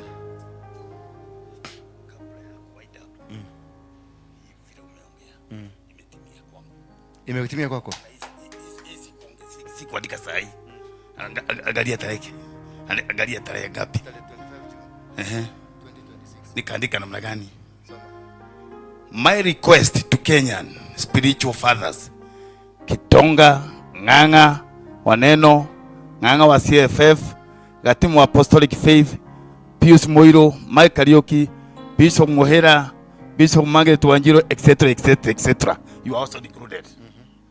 Kindly join hands together and call a nationwide prayers for 2 days. We will join you because unity is required. Ongeeni, please, please, please. Pastor Muremi wa Karaja. Mimi ni Pastor Muremi wa Karaja. Wewe ndio Pastor Muremi wa Karaja? Shika hivi. Kuja hapa. Ukaha. Sasa endana. Udeda tiriri. Najua. Utongoria andũ aya kũhera mehia mao. Uitisha au utakol. Hapa tuanze sasa. Umesikia? Alafu waombe. Ndio hiyo spirit iliwekwa ndani yako iingie ndani yao. Asiendelea. Haikalele. Bwana asifiwe. Haleluya. Bwana asifiwe. Hii jambo iliniingia na nguvu sana wakati nilikuwa nalala, na sio leo, ni tarehe 25. Nafikiri mmesikia vile nimesoma. Bwana asifiwe. Na nilikuwa na uchungu mwingi sana, kwa sababu mzee kama mimi akiona watoto wangu na wangu ni wako pia wakihangaika, ni nini hii inaendelea? Hii si mambo ya mchezo. Ati unaombea tu kwa nyumba yako peke yako, unaona hiyo maombi imefika. Bible inasema katika Zaburi 133 hapo 1-3, where there is unity God commands blessings.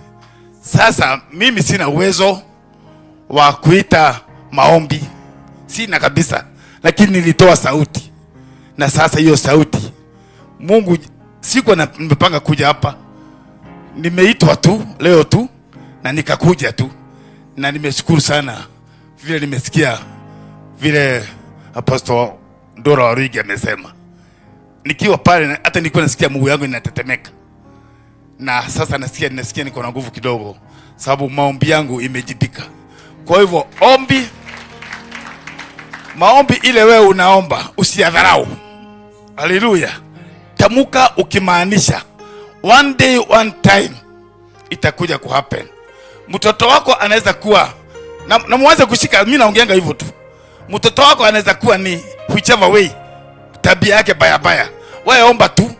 Kama mimi saa hii nitaongea openly. Niko na watoto 10. Na mtoto wangu mmoja ni mang'aa zaidi na ni mwizi. Bwana asifiwe. Mimi niliambia moyo wangu na nikaambia watoto wale wengine wangu na wazazi wangu Yakoba, huyu kuanzia leo, na si sahi, ni hapo, kuanzia sasa anze kuitwa Pastor Simon Karanja Muremi. Bwana asifiwe. Yani tuanze kuona amebadilika. Haleluya.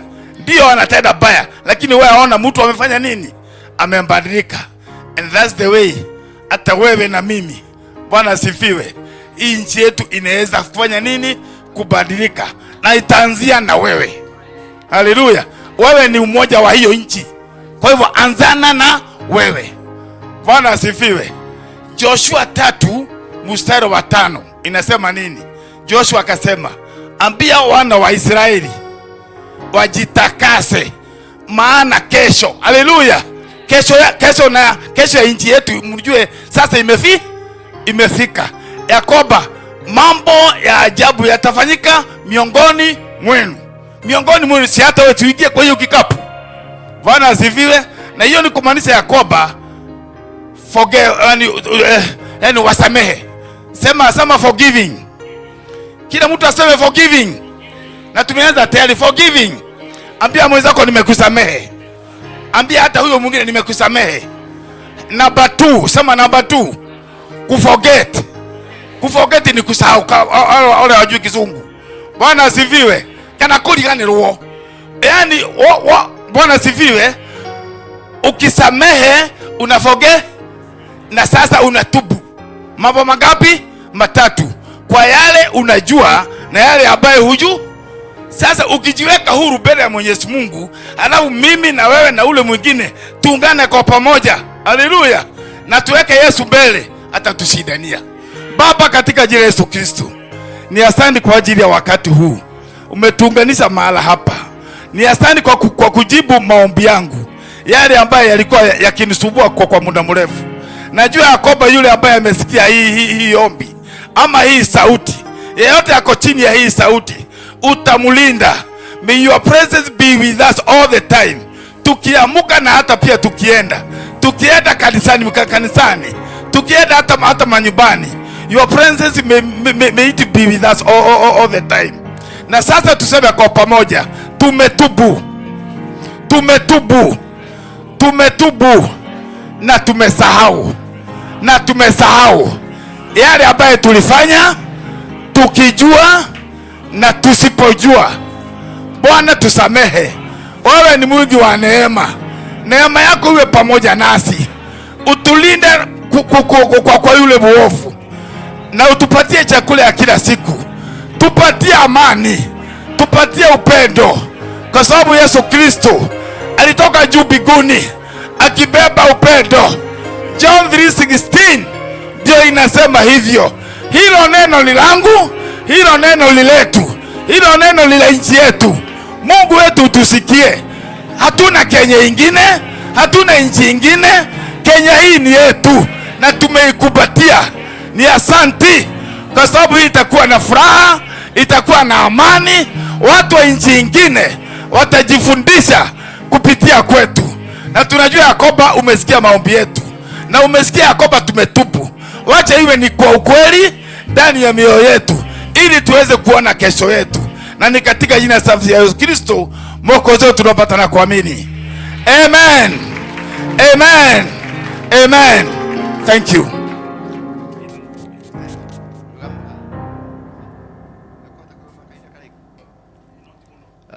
Kesho kiharia gitini nitugugwita. Unaweza kuwa kuna jambo unalipitia ligumu na ungetaka maombi. Inua mkono wako juu. You have an issue that you want God to intervene. Ungetaka Mungu akushughulikie. Labda umekosana na Mungu, labda hali yako si nzuri, umejikuta kwenye uovu, umejikuta in the sin you have committed. Lift up your hand. We need to pray together.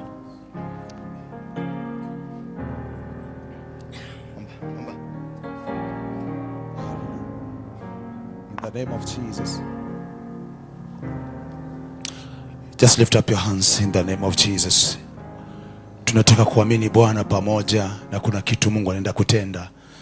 Baba, katika jina la Yesu, kwa ruhusa ya mafuta mtumishi wako, wewe ni Baba ambaye unatenda. Mamlaka yote na sifa zote ni zako. Hatuwezi bila wewe Bwana. Mahitaji haya ukasema na hoja zetu zikajulikane na wewe. Na wakati huu Bwana, watumishi wako wameinua mikono, na kila mtu ana jambo ambalo linaumiza moyo, na maisha yetu Bwana ni yako, kwa sababu sisi ni pumzi yako tu. Ulipomuumba mwanadamu ukapuliza pumzi yako, kwa hiyo ni pumzi yako inaishi ndani mwetu, ni nguvu zako zinaishi ndani mwetu. Na kwa hivyo mahali popote tumepoteza uhalisia wako, tunaomba ya kwamba Mungu unaenda kurudisha. Tunaomba Bwana unaenda kurejesha. Tunakuita katika madhabahu haya, maana madhabahu inanena, madhabahu ina uwezo, madhabahu ina mamlaka, madhabahu ina roho inaonena.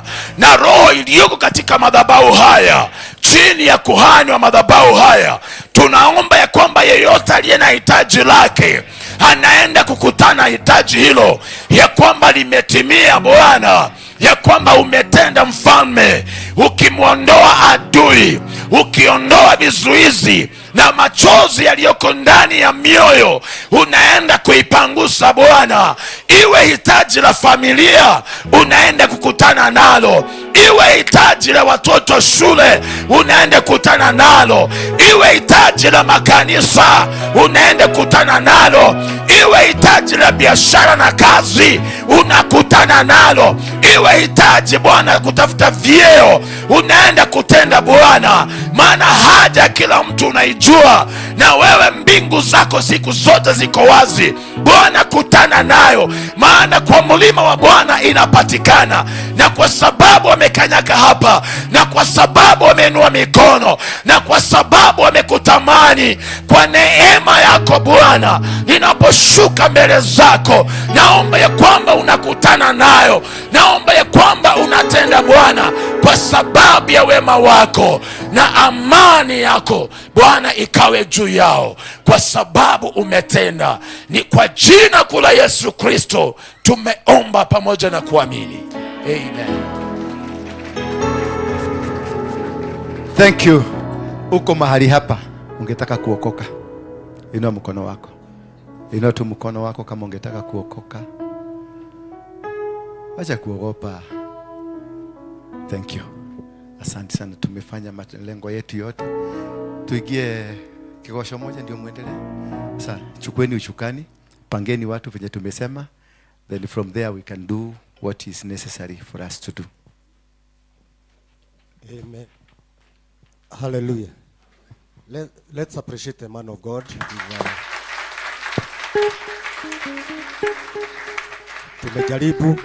Tumejaribu kumpigia. So we can do better than that. Amen. Tupigie mfalme wa amani makofi mazuri. God bless you. God bless you. Now you can have your seat. Wonderful seat. Bwana wabariki sana. Wangapi wamebarikiwa na hayo mafundisho? Mwenzako ameinua mkono. Wangapi wamebarikiwa na hayo mafundisho? Amen. We are building the kingdom of God. Na kuna kitu nimesaidiwa sana na our dad, mchungaji, ya kwamba tutabilie watoto wetu mambo mazuri. Mtoto wake amesema sio mzuri, yeye ni mwizi, lakini amemuita jina ya mchungaji. There is power in that. Praise the name of the Lord. Wakati tunawaita ng'ombe, busi, setani, wana behave like that. But when we call them wonderful names, like pastor, engineer, doctor, lawyer, huyo mtoto kuna spirit inamuingia. Amen. Kwa hivyo dadi, umetufundisha kitu ya dhamana sana. Praise the name of the Lord. Kitu kingine ambacho askofu apostle ametufundisha ni kwamba tunaokokaga 100%, 98% mpaka Mungu anakosa na percent ya kukua pamoja nasi. Tunakuwa holier than thou, so special. Bwana asifiwe. Kwa hivyo tumebarikiwa na hiyo. Tupatie nafasi percentage kubwa ya Bwana ili aweze kutusaidia. Kwa nafasi hii, kwa sababu ya wakati, tunataka tujipange vizuri kama vile ametuelekeza, and I have this document here. Tujipange vizuri ndio wakati tunaingia kwa mkutano kama huu, tusiwe tunakutana na hatujiwani. Tunakutana being many, but we are in groups. And we need food, and we need food. Are we together? So we need you so much. We are in need of you so much. Tunakuhitaji sana. Either uingie upande wa prayer warriors, utakuwa upande wa upande wa praise, utakuwa upande wa security. Lazima ukue pande moja. Ndio tukiitana mkutano kama huu, tukimaliza kama hivyo apostle amemaliza, ni kusimama tu na kusema watu waingie kwenye area yao. Sasa unaona mkono unarudi kwa ukono, ni kama vile mwili uko na viungo mingi. Hallelujah. But we are one. Praise God. Before I do that, I want to appreciate the community leaders wametutembelea siku ya leo. Ningesema tu wasimame, niwape na hii nafasi dakika kidogo tu.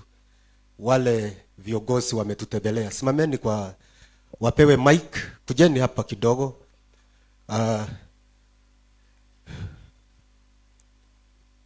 Nafasi yenu ilikuwa ya mpewe mbele, lakini kwa sababu ya wakati ule tulitumia vizuri kuabudu na kuombea nchi, kuombea watoto wetu, kuombea mahitaji yetu, bali and we need them.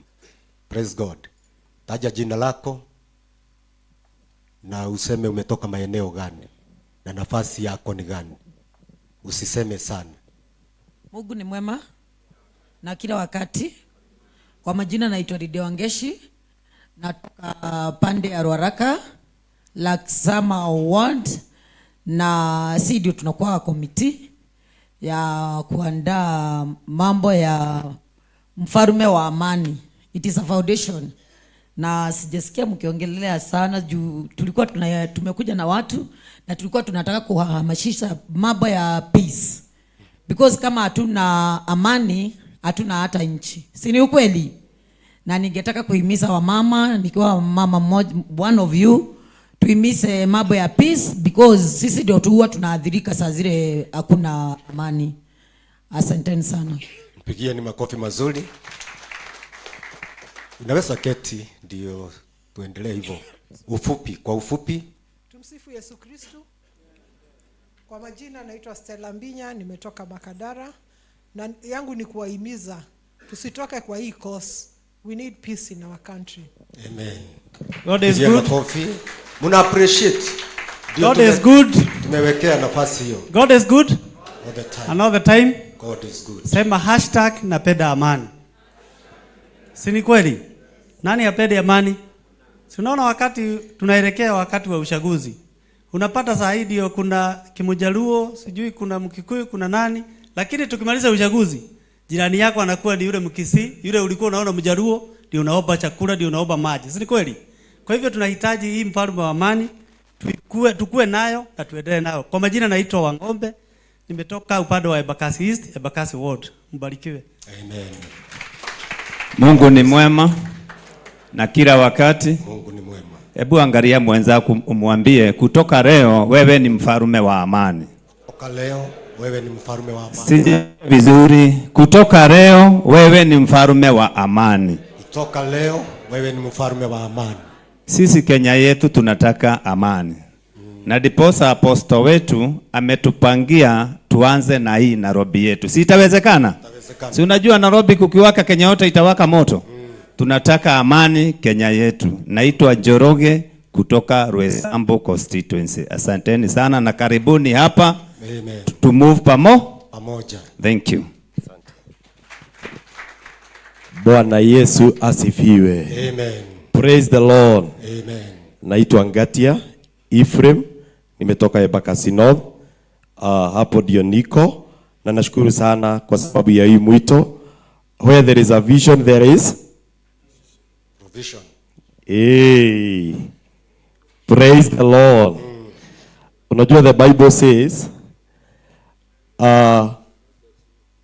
where there is no vision people perish. People perish. Then the Bible says in the book of 2 Chronicles 7:14, when watu wenye wako kwa authority, when the people who are in authority, wenye wako katika mamlaka wakiwa wabaya, people perish. Bwana asifiwe. But when the righteous people are in authority, people rejoice. The time has come for our nation to rejoice. God bless you. Yeah, God is good and all the time. Yeah, kwa majina anaitwa James Yetao. Nimetoka pale Embakasi East. Lower Savannah, mali tulikuwa Jacaranda. Si mnajua hapo mali? So mimi sitaki kusema mingi, lakini kuna slogan mbili nataka ni test kidogo. Tukisema harambee tunasema ngaji? Tunasemanga one term, si ndio hivyo? Na mwingine anasema two term, si ndio? Tukisema harambee tunasema one term na mwingine anasema two term. Lakini sasa saa hizi tuko hapa kwa mfalme wa amani, si ndio hivyo? So hata tutakaporudi pale nyumbani, Wakisema harambee na sisi tunasema amani. Wacha tujaribu. Harambee. Harambee. Haya, mbarikiwe, tuko pamoja, tutasafiri pamoja. Sivyo? Amen, amen. Bwana asifiwe. Harambee. Harambee. Amen. Kwa majina naitwa Apostle Wanjiko, nakaanga Embakasi Central, lakini nasimama Women Rep Nairobi. Mbarikiwe sana. Okay, thank you very much. Hao walikuwa hapa tunaitaga Ambassadors of Peace. Me, I'm Boniface Duogige, I'm the chairman kwa hiyo group. Kwanza ni kupeana apology. Niko na apology wa leader wetu wa starehe, anaitwa Mr. Mwai. Niko na apology wa mtu wetu wa hapa Kamukuji, anaitwa Mr. Kemida. Na actually ni Honorable Kemida, anasimama kiti ya MP. Niko na apology ya Madhare, anaitwa Eliza. Simajua tuko na shughuli mingi saa hii Kalau. So leaders wengi wameenda kushikilia leaders wetu kule, ndio tukue na amani, si ndio? Amani Kenya. Amani. Leader amani. Mfalme wa amani. Asanteni sana.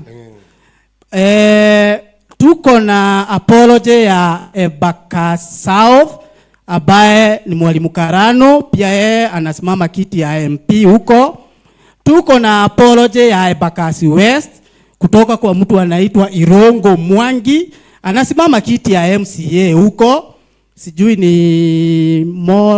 ni Kariobangi South. Just come. Though ametuma representative anaitwa Edith. Edith tumekuwa tukifanya na yeye mambo mingi ya amani, ya siasa.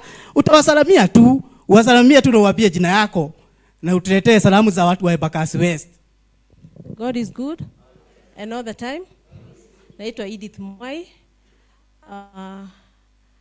Mimi nasemanga mimi ni Mkikuyu before I became a Kenyan. And no apologies about that. But sisi wote ni mandugu na madada, and so tunakaanga na amani. Biashara yetu ni kingdom business na peace. Tunafanya siasa ndio, lakini amani sababu hatuna Kenya ingine, hii ndio yetu. Hatuwezi haribu Kenya. Mungu awabariki. Embakasi West tuko sawa chini ya Muriithi Mwenje na amekuja DCP. So we are good. Okay, sawa, asante though.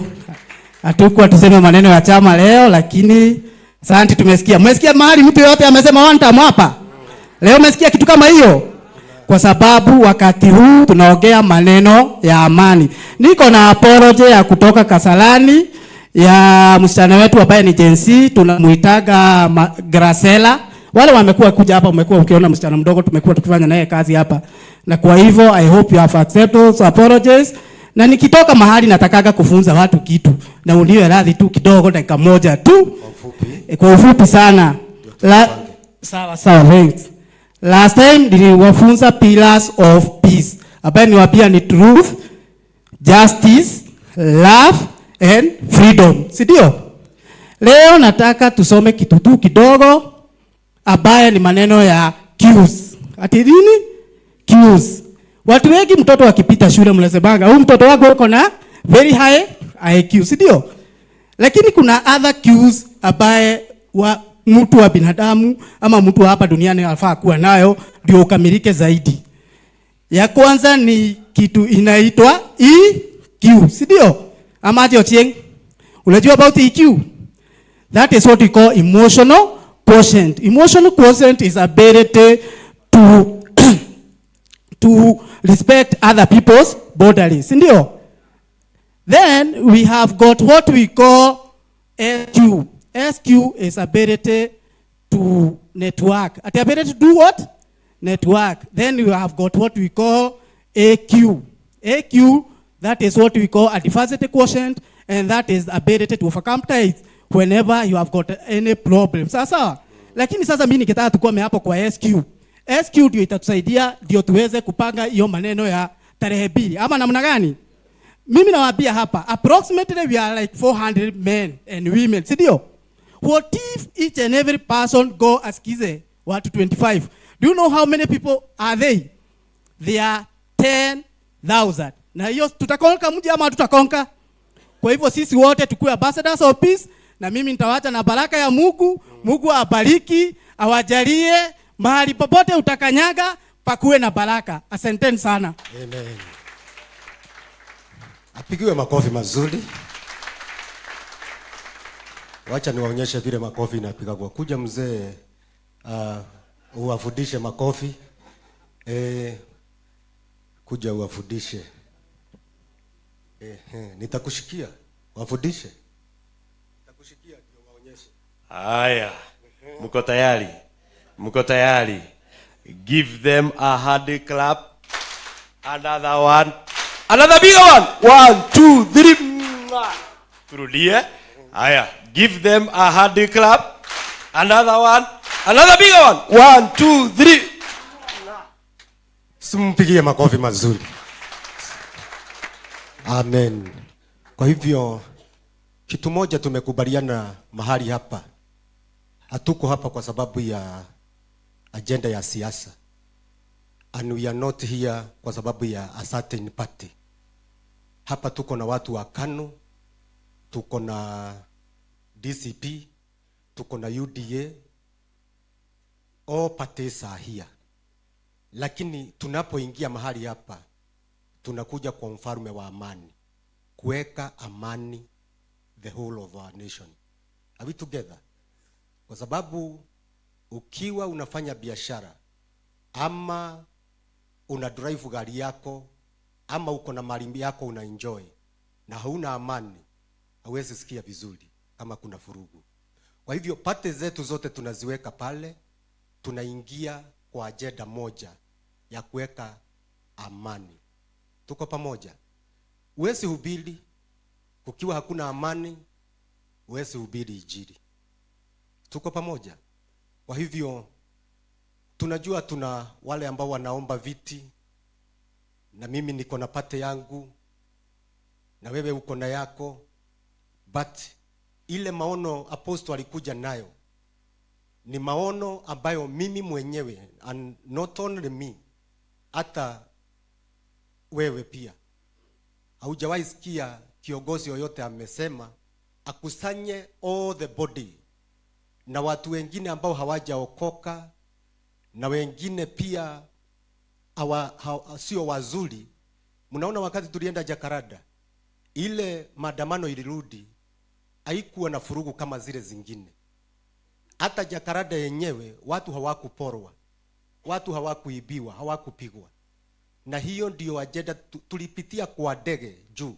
Akaniambia tuombe tukiwa juu, kwa sababu tunakamata maroho ya agani alafu tufike chini.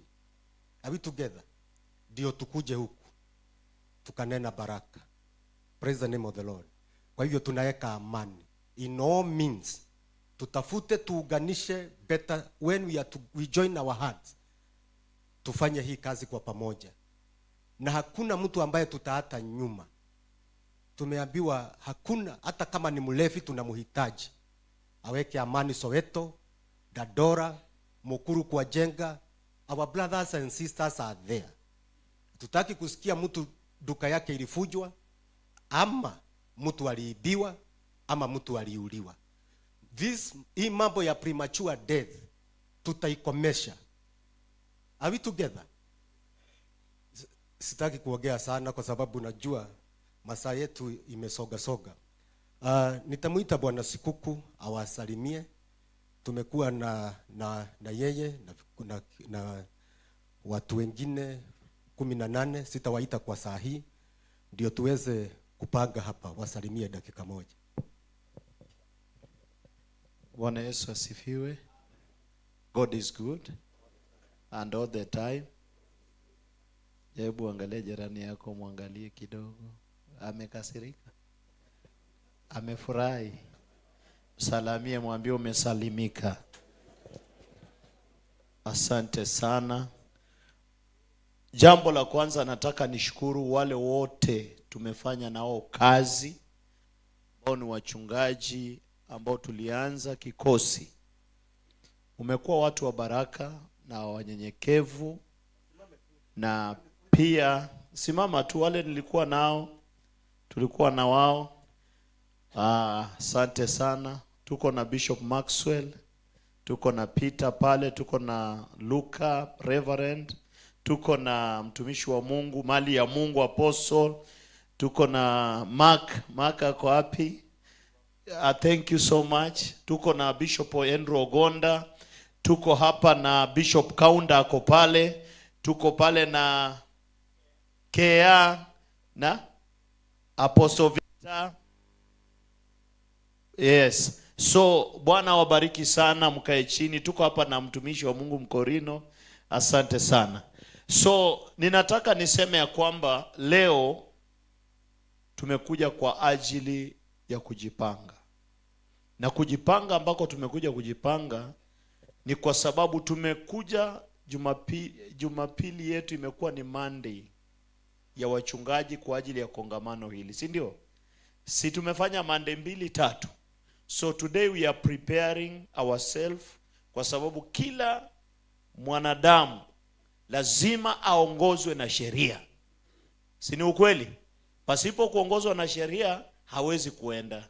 Si ni ukweli? Na sheria ni watu gani wanatunganga? Si ni sisi? Lakini inakula kwao. So ninataka niseme ya kwamba tarehe 2 mwezi wa 8 we are preparing for this city, na itakuwa kubwa sana pasa kuliko ile ya Jakaranda. Si umeniona? Naitwa Apostle Humphrey Shikuku. Mungu awabariki. Asante sana Reverend. God bless you. Appreciate Mr. Sikuku, Pastor. Okay. Wewe unajua the gift you have. We have different gifts. Talent zetu ni tofauti. Kwa hivyo tuna fomu ya kwanza ni praise and worship team department. Kama unajua you are good in that and utakuwa available. You might be good but your availability ikuwe ni poor. Unajua wewe unaweza kuongoza kigosho vizuri na kuworship, kuabudu. Simama kwa miguu yako.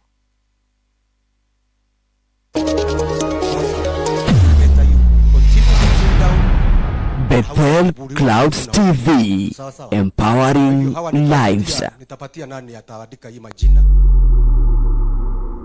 Muende muandike majina yote. Utaandika namba jina na namba.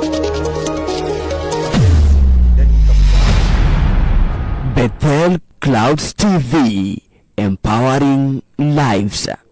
Okay, ninakumbushwa kitu kingine na mchungaji rafiki ya kwamba wewe ni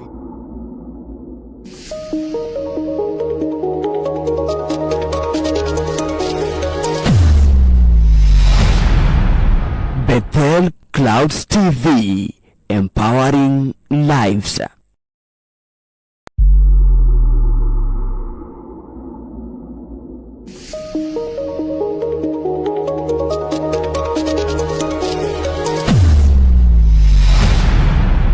Bethel